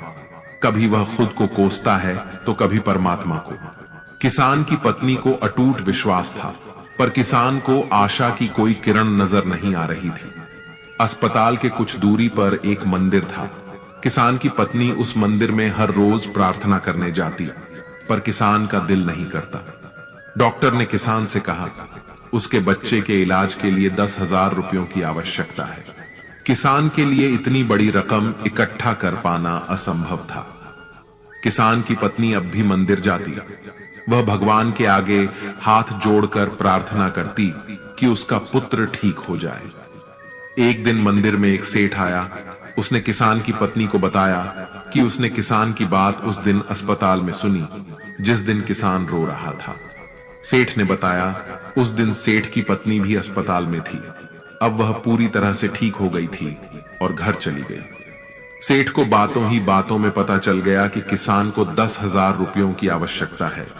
तो सेठ ने तुरंत अपनी जेब से पैसा निकाल कर देते हुए कहा, उसके पास इस समय 10,000 रुपए ही हैं, जिसे वह रख ले। साथ में सेठ जी ने कागज पर अपना पता लिखते हुए कहा, अगर उनको और पैसों की आवश्यकता हो तो वे बेझिझक मांग ले। किसान की पत्नी ने उत्तर दिया, इस कागज की कोई आवश्यकता नहीं है। वो जानती है कि ये पैसे उसको किसने भी की प्राप्ति नहीं हो जाती। यानी जब तक कर्म करने वाला अपने कर्म के परिणामों को पूर्ण रूप से भोग ना ले, किसी को समय से पहले और भाग्य से अधिक नहीं मिल पाता। श्रीमद् भगवद गीता का 36वां अनमोल वचन यह है कि अध्यात्म से जुड़े। एक आध्यात्मिक ज्ञान ही जीवन को सुकून की तरफ ले जा सकता है। आध्यात्मिक ज्ञान आपको मानसिक और आत्मिक रूप से मजबूत बनाएगा। इसलिए ईश्वर पर विश्वास करें और ईश्वर द्वारा प्रदान की गई शिक्षाओं का पालन करें। लोगों की बातों पर जितना ध्यान देंगे, उतना ही आपका खुद पर से विश्वास कम होता जाएगा। इसलिए खुद पर विश्वास कर खुद के दम पर आगे बढ़ो और स्वयं ही अपना मार्ग तय करो। जीवन में किसी भी पल कुछ भी हो सकता है। जीवन सीमित है। समय व्यर्थ मत करो। बुरे अतीत को याद करके दुखी होने से अच्छा है कि उससे सीख लो और अपने वर्तमान को सुधार कर एक बेहतर भविष्य का निर्माण करो। कर्म करो और ईश्वर पर भरोसा रखो। क्या होगा क्या नहीं, यह ईश्वर पर छोड़ दें। जितना अधिक पुरुषार्थ करोगे, स्वर्ग का मार्ग उतना ही सरल होगा। स्वयं को ईश्वर के चरणों में सौंप दो। नित्य अच्छे कर्म करो और लोगों की भलाई करो और उन्हें सही राह दिखाओ। एक ज्ञानवान व्यक्ति कभी भी कामुक सुख में आनंद नहीं लेता। इसलिए ज्ञानी व्यक्ति, जो हो गया वह अच्छा हुआ, जो हो रहा है वह अच्छा हो रहा है और जो होगा वह भी अच्छा ही होगा, इसी पर अडिग विश्वास करता है। वेद पुराण पढ़ने का कोई लाभ ही नहीं जब तक उसमें कही बातों को अपने जीवन में अनुकरण न करें, उनका पालन न करें। रावण बुद्धिमान अवश्य था, किंतु ज्ञानी नहीं। उसकी अज्ञानता ने उसे क्रोधी, कामुक और अहंकारी बना दिया, जो उसकी मृत्यु का सबसे बड़ा कारण बना। श्री कृष्ण कहते हैं, मैं सभी प्राणियों को एक समान रूप से देखता हूं। मेरे लिए ना कोई कम प्रिय है और ना ही अधिक। वह ज्ञान व्यर्थ है जो सिर्फ तुम तक ही सीमित है। उस ज्ञान का कोई लाभ नहीं जिससे समाज एवं जगत का कल्याण ना किया जा सके। तुम क्यों व्यर्थ में चिंता करते हो? तुम क्यों भयभीत होते हो? कौन तुम्हें मार सकता है? आत्मा ना कभी जन्म लेता है और ना ही इसे कोई मार सकता है। यही जीवन का अंतिम सत्य है। मनुष्य का कर्म ही मनुष्य को ईश्वर के नजदीक लाता है या ईश्वर से दूर कर देता है। इसलिए हमेशा अच्छे कर्म ही करें। जब जब इस धरती पर पाप, अहंकार और अधर्म चरम सीमा पर होगा, तब तब उसका विनाश कर धर्म की पुनः स्थापना हेतु मैं अवश्य अवतार लेता हूं। जो दान कर्तव्य समझकर बिना किसी सोच के किसी जरूरतमंद व्यक्ति को दिया जाए, वह दान सात्विक माना जाता है। जिसने मन को जीत लिया है, उसने पहले ही परमात्मा को प्राप्त कर लिया है, क्योंकि उसने शांति प्राप्त कर ली है। ऐसे मनुष्य के मन पर सुख, दुख, सर्दी, गर्मी और मान अपमान का कोई फर्क ही नहीं पड़ेगा। जो विद्वान होते हैं वह ना तो जीवन के लिए और ना ही मृत्यु के लिए शोक करते हैं। अपने कर्तव्यों को पूरी निष्ठा से, ईमानदारी के साथ निभाना और धर्म का पालन करना भी बड़े तप के समान होता है। श्रीमद् भगवद गीता का 37वां अनमोल वचन यह है कि जब भी जिंदगी में खुद को अकेला महसूस करो, तब इस सच्चाई को ठीक से समझ लेना कि आप दुनिया में अकेले ही आए थे और अकेले ही जाओगे। वास्तविकता में यहाँ कोई आपका अपना नहीं है। एक दिन तो जो माँ बाप हमें जन्म देते हैं, वह भी हमें अकेला छोड़ के चले जाते हैं। तो औरों से तो उम्मीद ही क्या करना। यदि कोई आपका साथ छोड़ दे तो याद रखना कि वो ईश्वर सदा आपके साथ है। वह कभी आपका साथ नहीं छोड़ता। गीता में श्री कृष्ण ने अर्जुन से कहा, चाहे कोई मनुष्य मुझे माने या ना माने, लेकिन मैं इंसान का साथ कभी नहीं छोड़ता, क्योंकि ये सब मेरी ही संतानें हैं। इंसान को ईश्वर का ही अंश कहा गया है, इसलिए मनुष्य को ईश्वर की संतान कहा जाता है। इसीलिए आपको अकेलेपन से कभी दुखी नहीं होना चाहिए, कभी डरना नहीं चाहिए, बल्कि किसी गलत इंसान के साथ रहने से डरना चाहिए। एक कहावत है कि something is better than nothing, यानी कुछ होना कुछ नहीं होने से कई गुना बेहतर है। लेकिन एक और कहावत है कि nothing is better than nonsense. इसलिए नॉनसेंस लोगों के साथ रहने से अच्छा है आप अकेले ही रहो। इसीलिए गीता का यह उपदेश हर इंसान के लिए बहुत जरूरी है, जो खुद को अकेला समझकर दुखी हो जाते हैं। इसीलिए अकेलेपन से डरना और दुखी होना छोड़ दो, क्योंकि यहाँ कोई किसी का नहीं होता। श्रीमद् भगवद गीता का 38वां अनमोल वचन यह है कि कभी भी अपने धन, अपने पद और बल का अभिमान नहीं करना चाहिए। दुर्योधन को बहुत अभिमान था कि मेरे पास भीष्म पितामह जैसे, द्रोणाचार्य और कर्ण जैसे योद्धा बैठे हैं, तो इन पांडवों को तो मैं यूं ही मसल कर रख दूंगा। दुर्योधन को अपने धन का अभिमान था, अपने पद और शक्ति का अभिमान था, लेकिन वह अभिमान ही एक दिन उसके सर्वनाश का कारण बना। जो लोग अपने पैसे के अहंकार में या शक्ति के अहंकार में दूसरों को नीचा दिखाते हैं, दूसरों को चोट पहुंचाते हैं, एक दिन उनकी वही गलती उनका सर्वनाश कर देती है। इसलिए जीवन में आप चाहे कितने भी सफल हो जाएं, कितने भी बड़े इंसान हो जाएं, लेकिन उसका अभिमान दूसरों को कभी मत दिखाना। श्रीमद् भगवद गीता का 39वां अनमोल वचन यह है कि आज के युग में बहुत ज्यादा अच्छे मत बनो, नहीं तो यह दुनिया आपको लूट कर कंगाल कर देगी। पांडवों की कहानी यह शिक्षा देती है कि ज्यादा अच्छा बनना आपको कई बार बहुत दुख दे सकता है।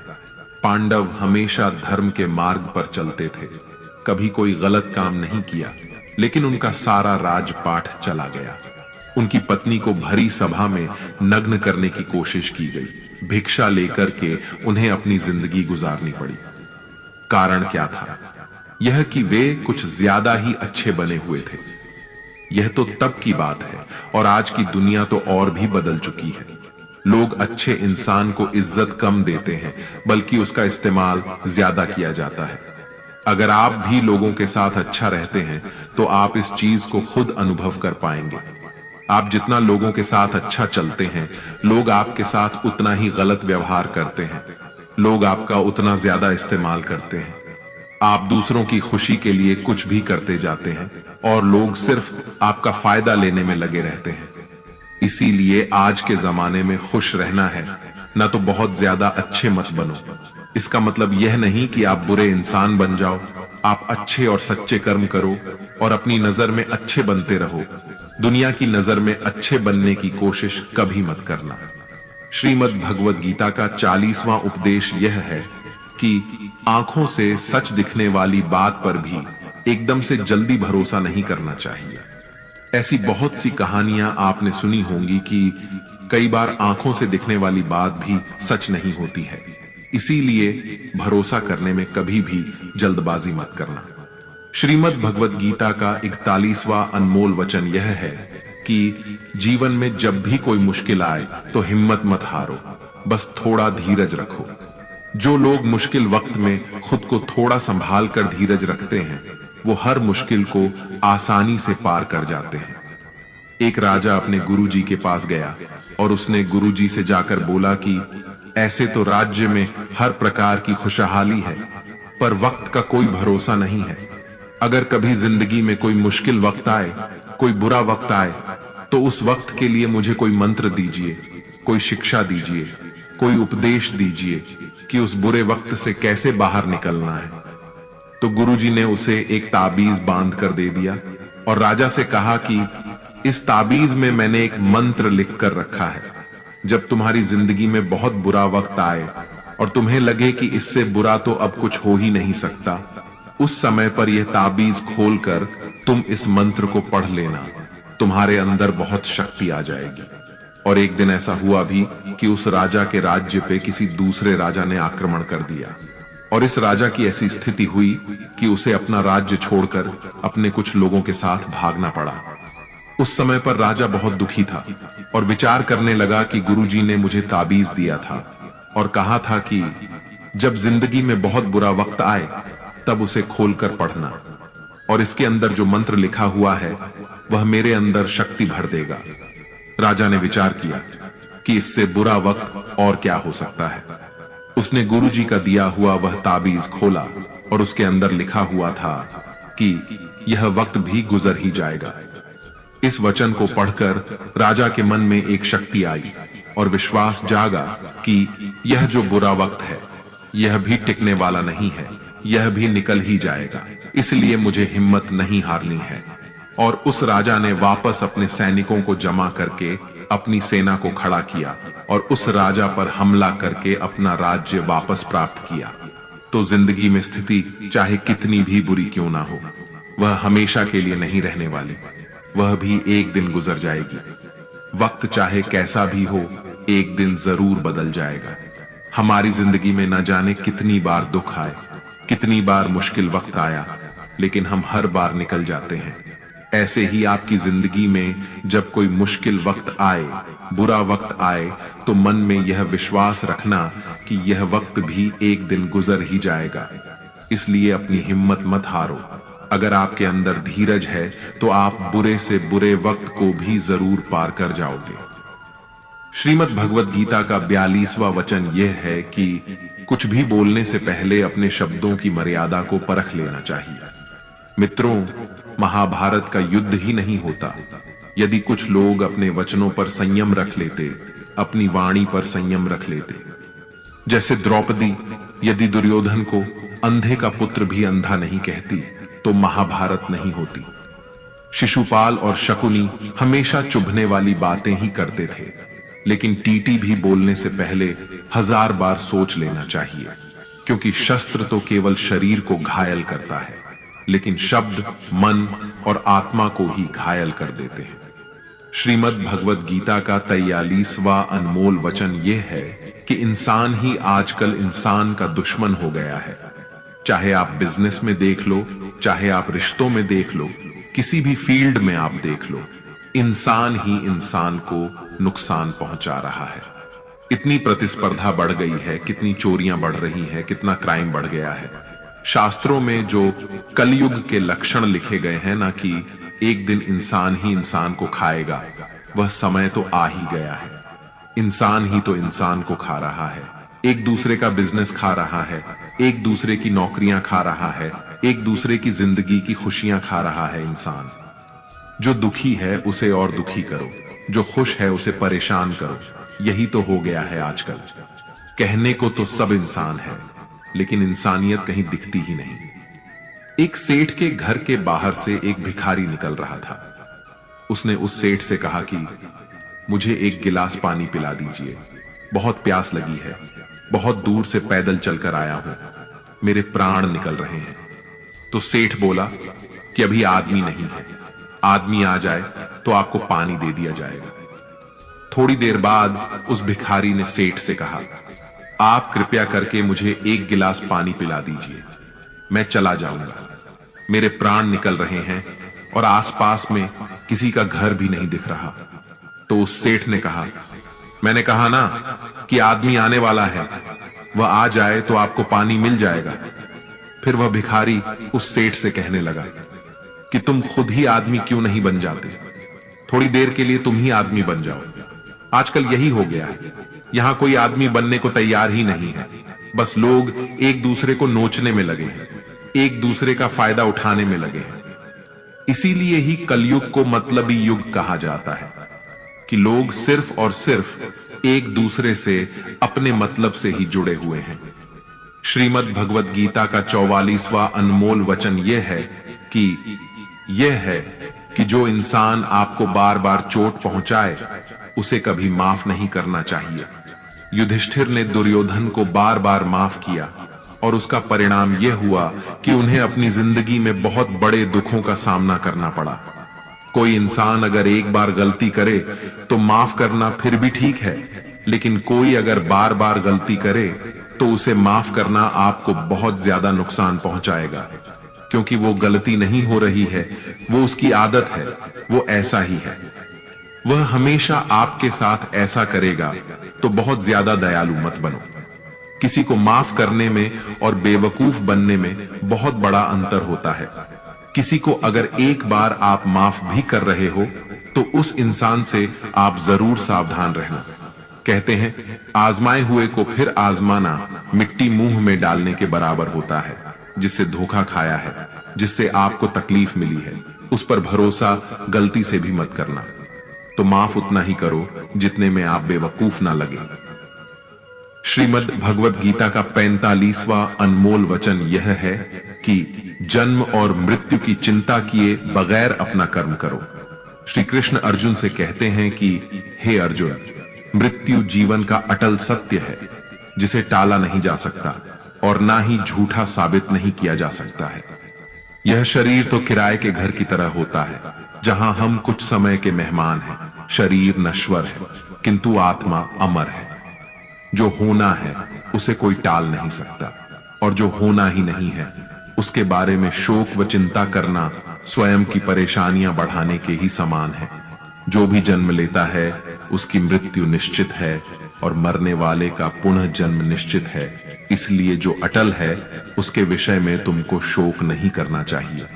सच्चाई से कभी दूर नहीं भागा जा सकता है, इसलिए सत्य को स्वीकार कर लेने में ही हमारी समझदारी है। झूठ को जानबूझकर सत्य मानकर जीना ही बहुत बड़ी गलतफहमी कहलाती है। स्वयं की व्यक्तिगत सोच गलत फहमियों को भी जन्म दे सकती है, इसलिए स्वयं की व्यक्तिगत सोच को दूसरों पर कभी नहीं थोपना चाहिए। वासना, क्रोध और लालच, ये नरक के 3 द्वार होते हैं। बिना मोक्ष के जन्म मरण के चक्र से छुटकारा नहीं पाया जा सकता। जिस प्रकार अग्नि सोने को परखती है, उसी प्रकार संकट वीर पुरुषों को परखता है। बिना किसी पुरुषार्थ के आप अच्छे फल व सकारात्मक परिणाम की कामना ही नहीं कर सकते। यदि आप धर्म के मार्ग पर चलते हैं तो परिणाम की चिंता किए बिना अपने धर्म का निडरता से पालन करें। श्रीमद् भगवत गीता का 46वां अनमोल वचन यह है कि बीते समय को भुलाकर आज में जीने में ही समझदारी है। आप अपने गुजरे हुए बुरे वक्त को भूल जाओ, क्योंकि अगर आप गुजरे हुए वक्त के दुख में जीते रहोगे, उसके पश्चाताप में जीते रहोगे, तो आज भी आप कभी खुश नहीं रह पाओगे। समझदार लोग जो समय चला गया है उसका दुख कभी नहीं करते। आपका बीता हुआ कल कैसा भी क्यों ना हो, पर उसका प्रभाव आपके आज पर नहीं पड़ना चाहिए। जो भी आपके साथ हुआ उससे सबक लो, शिक्षा लो कि अब यह जिंदगी में आगे नहीं होने देंगे हम, और जीवन में आप आगे बढ़ जाओ। कई बार लोग रोते रहते हैं कि उस इंसान ने मेरे साथ इतना गलत किया, इसीलिए आज जिंदगी में मैं इतना दुखी हूं। लोग कोसते रहते हैं दूसरों को कि उसकी वजह से मेरी जिंदगी में दुख है, उसकी वजह से मेरी जिंदगी खराब हो गई है। लेकिन जब तक आप उसे कोसते रहेंगे, आप जिंदगी में कभी खुश नहीं रह पाएंगे, कभी आगे नहीं बढ़ पाएंगे। जो हुआ, जो लोगों ने आपके साथ किया, उसे आप बदल नहीं सकते, लेकिन आपका आज आप जरूर बदल सकते हैं। कल के दुख से छूटना चाहते हो तो कल में नहीं, आज में जीना शुरू करो। आपको ऐसा एक भी इंसान नहीं मिलेगा जो अपने कल में जीता हो और प्रसन्न रहता हो। सिर्फ वही इंसान खुश रहेगा जो अपने आज में जीता है। कल में जीने वाला इंसान किसी ना किसी पीड़ा से जुड़ा होता है, किसी ना किसी दुख, किसी ना किसी पश्चाताप से जुड़ा होता है। कल में जीना आपकी जिंदगी की सारी खुशियां छीन लेगा। तो जितना हो सके अपने पास्ट को भूल जाइए और अपने वर्तमान में जीना शुरू कीजिए। श्रीमद् भगवत गीता का 47वां अनमोल वचन यह है कि जीवन में कई बार नया शुरू करने के लिए पुराने को पूरी तरह से मिटाना पड़ता है। श्री कृष्ण से कुंती ने पूछा था कि हे कृष्ण, क्यों तुमने इतना बड़ा महायुद्ध करवा दिया? तो श्री कृष्ण ने बोला कि अधर्म बहुत बढ़ गया था और इस अधर्म का पूरी तरह से नाश करने के लिए, एक नए युग को लाने के लिए पुराने का सर्वनाश करना बहुत जरूरी होता है। जब कोई भवन पूरी तरह से खंडहर हो जाता है, बहुत पुराना हो जाता है, तो उसे पूरी तरह से तोड़कर फिर से नवनिर्माण होता है। ऐसे ही आपके जीवन में भी आपको कुछ नया करना है तो पुराने को पूरी तरह से मिटाना होगा। श्रीमद् भगवत गीता का अड्डी 47वां अनमोल वचन यह है कि जो आपके मुंह पर अपनापन दिखाए और आपकी पीठ पीछे आपको नुकसान पहुंचाए, ऐसे लोगों से दूर ही रहना चाहिए। चाणक्य ने कहा है कि ऐसे लोग उस घड़े की तरह होते हैं जिसके मुंह में तो अमृत लगा है, लेकिन जिसके भीतर जहर भरा होता है। आप जिसे अमृत समझकर पी जाते हैं, वास्तविकता में वो जहर ही होता है। तो ऐसे लोगों को जहर की तरह छोड़ देना चाहिए जो अपनेपन का दिखावा करें और पीछे से हमेशा आपको नुकसान पहुंचाए। श्रीमद् भगवत गीता का 49वां अनमोल वचन यह है कि इस दुनिया में जो कुछ भी होता है, अच्छा या बुरा, वह बिना किसी कारण के नहीं होता और कहीं ना कहीं वह हमारे अच्छे के लिए ही होता है। मित्रों, जीवन में कई बार हमें तकलीफों का सामना करना पड़ता है। तब हमें लगता है कि हमारे ही साथ ऐसा क्यों हो रहा है, लेकिन समय के गुजरने के साथ साथ हमें यह एहसास भी होने लगता है कि जो हुआ अच्छा हुआ। एक बार एक गांव में एक गरीब औरत रहती थी। उसको जब बच्चा हुआ तो वह बिल्कुल स्वस्थ था, लेकिन एक बार किसी दुर्घटना की वजह से उस बच्चे के हाथ की एक उंगली कट गई। वह बहुत दुखी हुई कि मेरे बच्चे के साथ ऐसा क्यों हुआ, और वह हमेशा भगवान को इस बात के लिए कोसती थी कि पता नहीं भगवान को मुझसे क्या दुश्मनी थी जो मेरे बच्चे की उंगली काट दी। समय बीतता गया।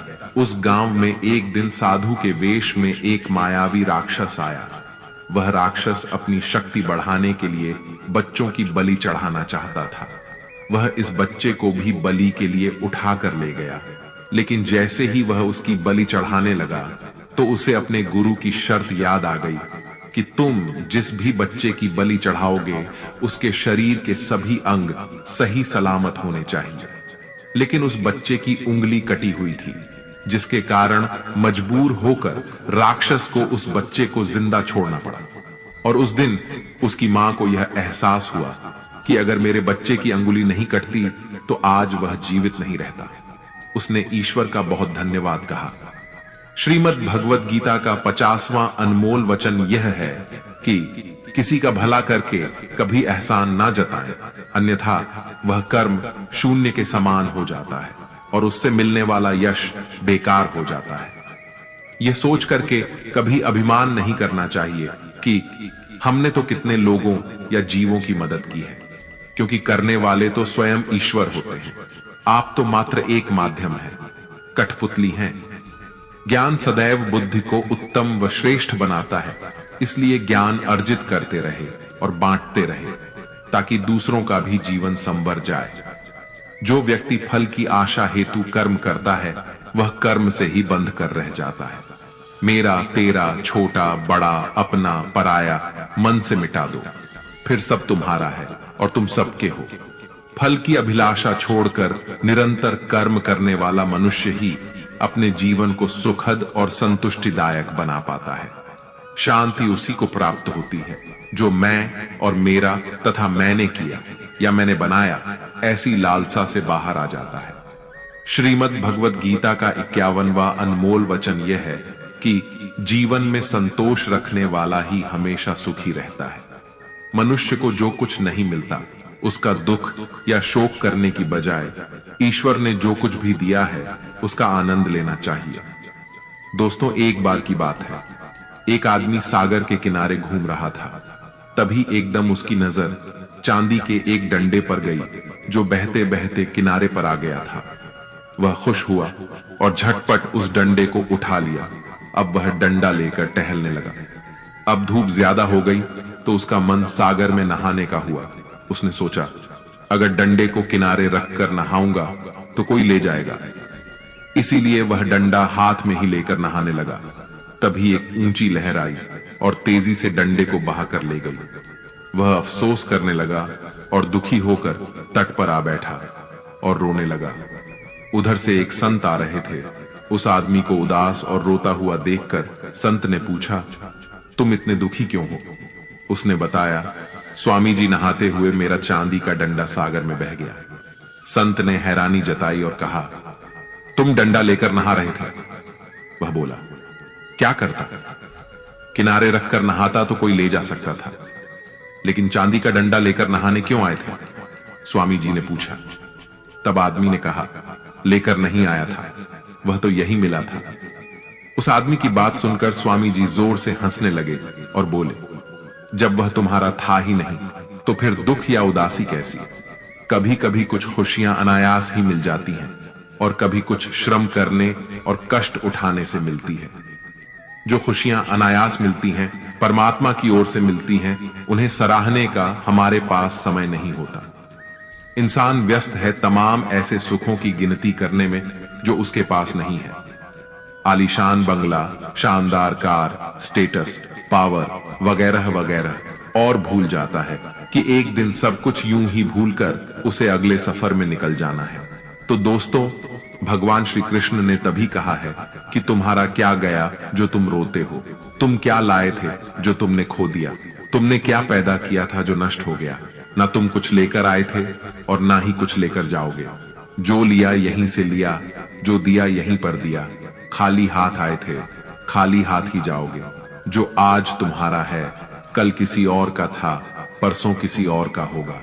तुम इसे अपना समझकर मग्न हो रहे हो, बस यही प्रसन्नता तुम्हारे दुखों का कारण है।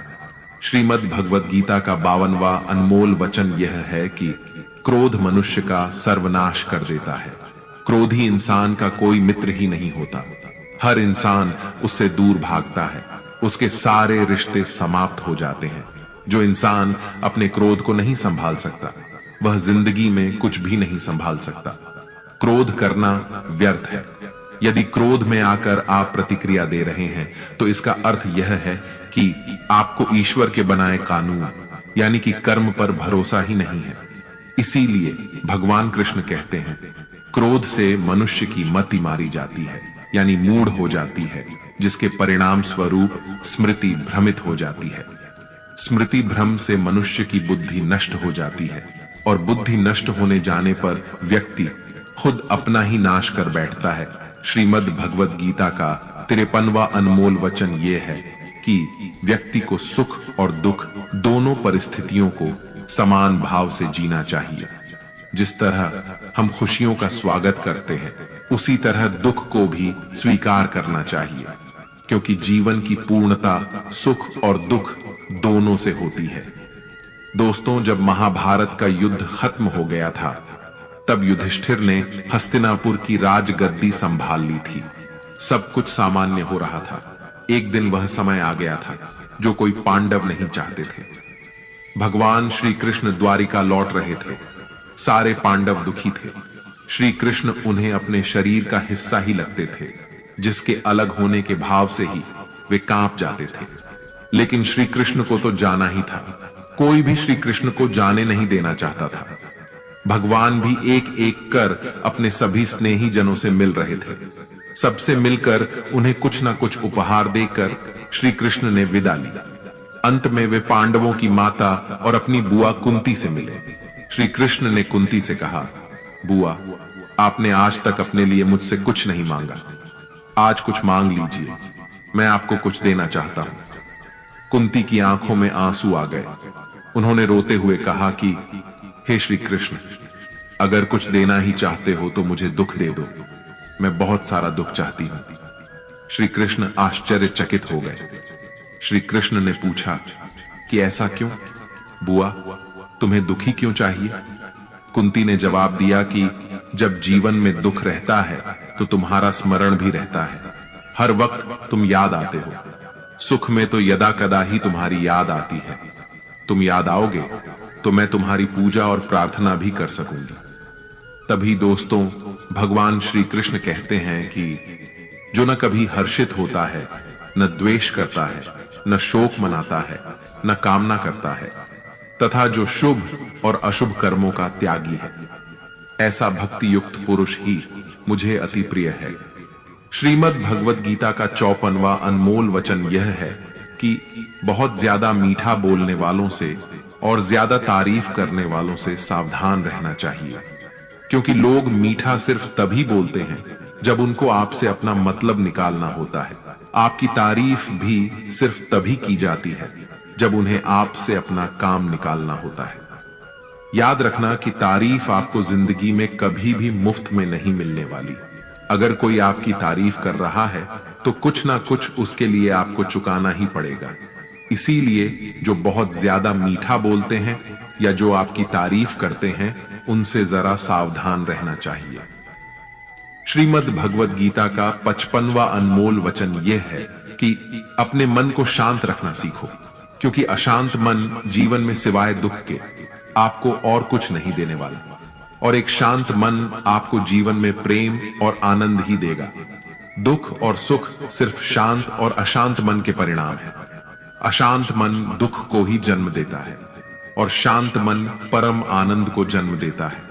मन में शंकाओं को कभी जन्म न दो। ये शंकाएं मन में गलत फहमियों के पहाड़ बना देती हैं, जिससे जीवन का सुख चैन छिन जाता है। तभी श्री कृष्ण कहते हैं कि मनुष्य को अपने मन को वश में रखना चाहिए। जो कोई अपने मन को वश में कर लेता है, उसका मन उसका मित्र बन जाता है, और जो कोई अपने मन को वश में नहीं रख पाता, उसका मन उसका सबसे बड़ा शत्रु बन जाता है। श्रीमद् भगवद गीता का 56वां अनमोल वचन यह है कि जीवन में आपकी सफलता या असफलता बहुत कुछ आपकी संगत पर निर्भर करती है। मित्रों कहते हैं कि जैसी संगत वैसी रंगत, और जैसी रंगत वैसा जीवन। आप लाख अच्छे हैं, लेकिन यदि आपकी संगत बुरी है तो आप बर्बाद हो जाएंगे। लेकिन यदि आप लाख बुरे हैं और आपकी संगत अच्छे लोगों से है और आप उनकी सुनते भी हैं, तो निश्चित ही आप आबाद हो जाएंगे। कौरवों के साथ शकुनी जैसे लोग थे, तो पांडवों के साथ कृष्ण। शकुनी मामा जैसी आपने संगत पाल रखी है, तो आपका दिमाग चलना बंद ही समझो, क्योंकि वो कहते हैं कि धर्म से भरा हृदय धर्म का परामर्श देता है, जबकि अधर्म से भरा हृदय अधर्म का परामर्श देता है। आप चाहे कितने भी अच्छे हों, लेकिन अगर बुरे लोगों के साथ रहोगे तो आपका भी वही हाल होगा जो बुरे लोगों का होता है। भीष्म पितामह एक ब्रह्मचारी थे, धर्मात्मा थे, लेकिन वह अधर्म के पक्ष मंभ खड़े हो गए। द्रोणाचार्य भी एक ब्राह्मण थे, लेकिन वह अधर्म के पक्ष में खड़े हो गए तो अंत में उनका वही हाल हुआ जो एक अधर्मी इंसान का होता है। उनको मृत्यु के समय भयानक पीड़ा का सामना करना पड़ा। इसीलिए गलत संगत में कभी नहीं रहना चाहिए, क्योंकि कई बार आपको उनके संग में रहने की वजह से उनके ही कर्मों की सजा मिलने लगती है। फिर आपको समझ नहीं आता कि मैंने तो कुछ किया भी नहीं, मैं तो सिर्फ उनके साथ रहता हूं, मुझे दुख क्यों मिला। बुरे लोगों का संग आपकी जिंदगी में कभी खुशी नहीं लाएगा, इसलिए हमेशा अच्छी संगत में रहना चाहिए। श्रीमद् भगवद गीता का 57वां अनमोल वचन यह है कि जीवन में जो भी कार्य करें उसमें पारंगत बने, अर्थात अपने कार्य के मास्टर बने, उसका पूरा ज्ञान अर्जित करें। कहते हैं कि अधूरा ज्ञान सबसे खतरनाक होता है। इस बात का उदाहरण है अभिमन्यु। अभिमन्यु बहुत ही वीर और बहादुर योद्धा था, लेकिन उसकी मृत्यु जिस परिस्थिति में हुई उसके बारे में सभी जानते हैं। मुसीबत के समय यह अधूरा ज्ञान किसी भी काम का नहीं रहता है। आप अपने ज्ञान में निपुणता प्राप्त करें। आपको किसी एक विषय में तो दक्षता हासिल होनी ही चाहिए। इसलिए भगवान श्री कृष्ण कहते हैं, हे अर्जुन, तुम आध्यात्मिक गुरु के पास जाकर सत्य को जानने का प्रयास करो। विनम्र होकर उनसे ज्ञान प्राप्त करने की जिज्ञासा प्रकट करते हुए उनसे ज्ञान प्राप्त करो। जिस प्रकार जलते हुए छोटे से दिए की रोशनी से प्रचंड अंधकार भी समाप्त हो जाता है, उसी प्रकार जब आप मन में मौजूद अज्ञानता से भरे अंधकार रूपी कमरे में सकारात्मक सोच का तेल डालकर ज्ञान का प्रकाश उजागर करेंगे तो अज्ञानता रूपी समक्ष अंधकार स्वतः ही समाप्त हो जाता है। श्रीमद् भगवद गीता का 58वां अनमोल वचन यह है कि फल की आशा से कर्म करने वाले मनुष्य का मन कभी शांत व संतुष्ट नहीं रहेगा, क्योंकि उसकी लालसा हर नए शिखर पर पहुंचती ही रहेगी। ऐसे में उसका मन कभी संतुष्टि का आनंद नहीं भोग पाएगा।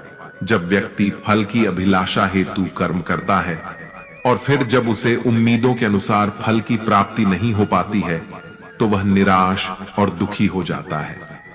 भगवान श्री कृष्ण अर्जुन से कहते हैं, तुम स्वयं को मुझ में समर्पित कर दो, ईश्वर पर भरोसा रखो और निस्वार्थ, निश्चल, निष्पाप और निष्पक्ष होकर बिना फल की अभिलाषा के कर्म करते जाओ। तुम्हारा जीवन सुख और संतुष्टि से भर जाएगा। देखना, दुख कभी तुम्हें छू नहीं पाएगा और मोक्ष की प्राप्ति हो जाएगी। बार बार जन्म लेने वाली अनंत इच्छाएं मनुष्य को अपनी इंद्रियों का गुलाम बना देती हैं। कर्म अच्छा हुआ तो फल अवश्य मिलेगा और कर्म बुरा हुआ तो दंड भी अवश्य मिलेगा। मैं भूतकाल, वर्तमान और भविष्य में होने वाली प्रत्येक घटना के हर परिणाम को देख सकता हूं। इसलिए परिणाम की चिंता छोड़कर अपने कर्म को निरंतर करते रहो। कर्म अच्छा हो या बुरा, वे तब तक पीछा नहीं छोड़ते जब तक वह कर्म करने वाले को फल की प्राप्ति नहीं हो जाती, यानी जब तक कर्म करने वाला अपने कर्म के परिणामों को पूर्ण रूप से भोग ना ले। किसी को समय से पहले और भाग्य से अधिक नहीं मिल पाता। श्रीमद् भगवद गीता का 59वां अनमोल वचन यह है कि हर काम को समझदारी से करना ही योग होता है। कई लोग काम तो करते हैं, लेकिन उन्हें हासिल कुछ नहीं होता। बहुत से लोग कहते हैं कि हम तो मेहनत बहुत करते हैं, तब भी जिंदगी में सफलता हासिल नहीं हो रही है। लेकिन सच्चाई यह है कि बहुत कुछ करने से, बहुत मेहनत करने से आपको सफलता नहीं मिलेगी, लेकिन सही तरीके से, सही समझ के साथ काम करने से आपको जिंदगी में सफलता अवश्य मिलेगी। भगवान श्री कृष्ण कहते हैं कि मनुष्य को योग में स्थित होकर, एकाग्रचित होकर अपना कर्म करना चाहिए। मन को एकाग्र करने से मनुष्य को सही और गलत कार्य में अंतर समझ में आने लगता है, जिससे मनुष्य सही मार्ग का अनुसरण करके अपना जीवन सफल बना सकता है। श्रीमद् भगवद गीता का 60वां अनमोल वचन यह है कि भगवान श्री कृष्ण यह कहते हैं कि जो लोग उनकी इन दिव्य शिक्षाओं पर विश्वास नहीं करते, वे इस संसार के सुख दुख के चक्र से कभी मुक्त नहीं हो पाते। ऐसे लोगों की जीवन यात्रा कुछ समय के लिए खुशी से भरी हो सकती है, लेकिन फिर अचानक कोई दुख आकर उन्हें तोड़ देता है। फिर कुछ समय के लिए खुशी वापस आती है और वे सब कुछ भूल जाते हैं, लेकिन कुछ ही समय में फिर से कोई समस्या उत्पन्न हो जाती है। इस तरह उनका जीवन सुख और दुख के चक्र में फंसा रहता है। लेकिन जो लोग गीता की इन शिक्षाओं को अपना लेते हैं, उन पर विश्वास करते हैं और उन्हें अपने जीवन में लागू करते हैं, वे मानसिक रूप से बेहद सशक्त हो जाते हैं। जीवन की समस्याएं उनके मन पर उतना असर नहीं डालती। ऐसे व्यक्ति हर छोटे दुख में दुखी नहीं होते और न ही छोटी छोटी खुशियों में खुद को खो देते हैं। भगवत गीता का असली संदेश यही है कि हमें जीवन के हर सुख और दुख का सामना कैसे करना चाहिए। यह हमें सिखाती है कि संतुलित मन और धैर्य के साथ हर परिस्थिति में जीने की कला कैसे विकसित की जा सकती है। गीता की शिक्षाओं को मानने वाला व्यक्ति इस संसार के उतार चढ़ाव से प्रभावित हुए बिना शांति और स्थिरता के साथ जीवन व्यतीत करता है। दोस्तों, भगवत गीता में श्री कृष्ण कहते हैं कि जीवन का एकमात्र उद्देश्य परोपकार और भक्ति करना है। जरूरतमंद की निस्वार्थ मदद करना है। जो व्यक्ति निरंतर और अविचलित भाव से भगवान के रूप में मेरा स्मरण करता है, वह मुझको अवश्य ही पा लेता है। कोई आपके साथ बुरा करता है तो आपको उसके लिए चिंतित नहीं होना चाहिए, क्योंकि कर्म और समय उसका हिसाब खुद ही कर देगा। जीवन में वही मनुष्य संतुष्ट रह सकता है जो कम से कम में भी खुश है और अधिक पाने या होने की लालसा नहीं रखता। प्रेम पीड़ा नहीं देता, बल्कि ऐसे इंसान से प्रेम करना पीड़ा देता है जिसे आपके प्रेम की कद्र नहीं होती। तो प्रेम सिर्फ उसी इंसान से करे जिसे आपके प्रेम की कदर है। जहां आपको यह एहसास हो जाए कि आपके प्रेम की, आपकी भावनाओं की कदर नहीं है, वहां से आप कृपया करके खुद को दूर ही रखें। मित्रों, आशा है आज के इस वीडियो से आपको कई प्रश्नों के उत्तर जरूर मिले होंगे और आपको हमारा यह प्रयास अवश्य पसंद आया होगा। आपसे अनुरोध है कि आप इस वीडियो को लाइक करें और अपने अधिक से अधिक परिजनों के साथ इसे शेयर करें।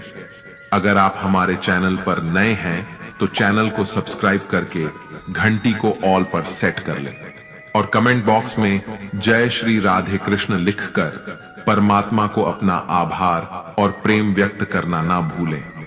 जय श्री राधे कृष्ण। राधे राधे।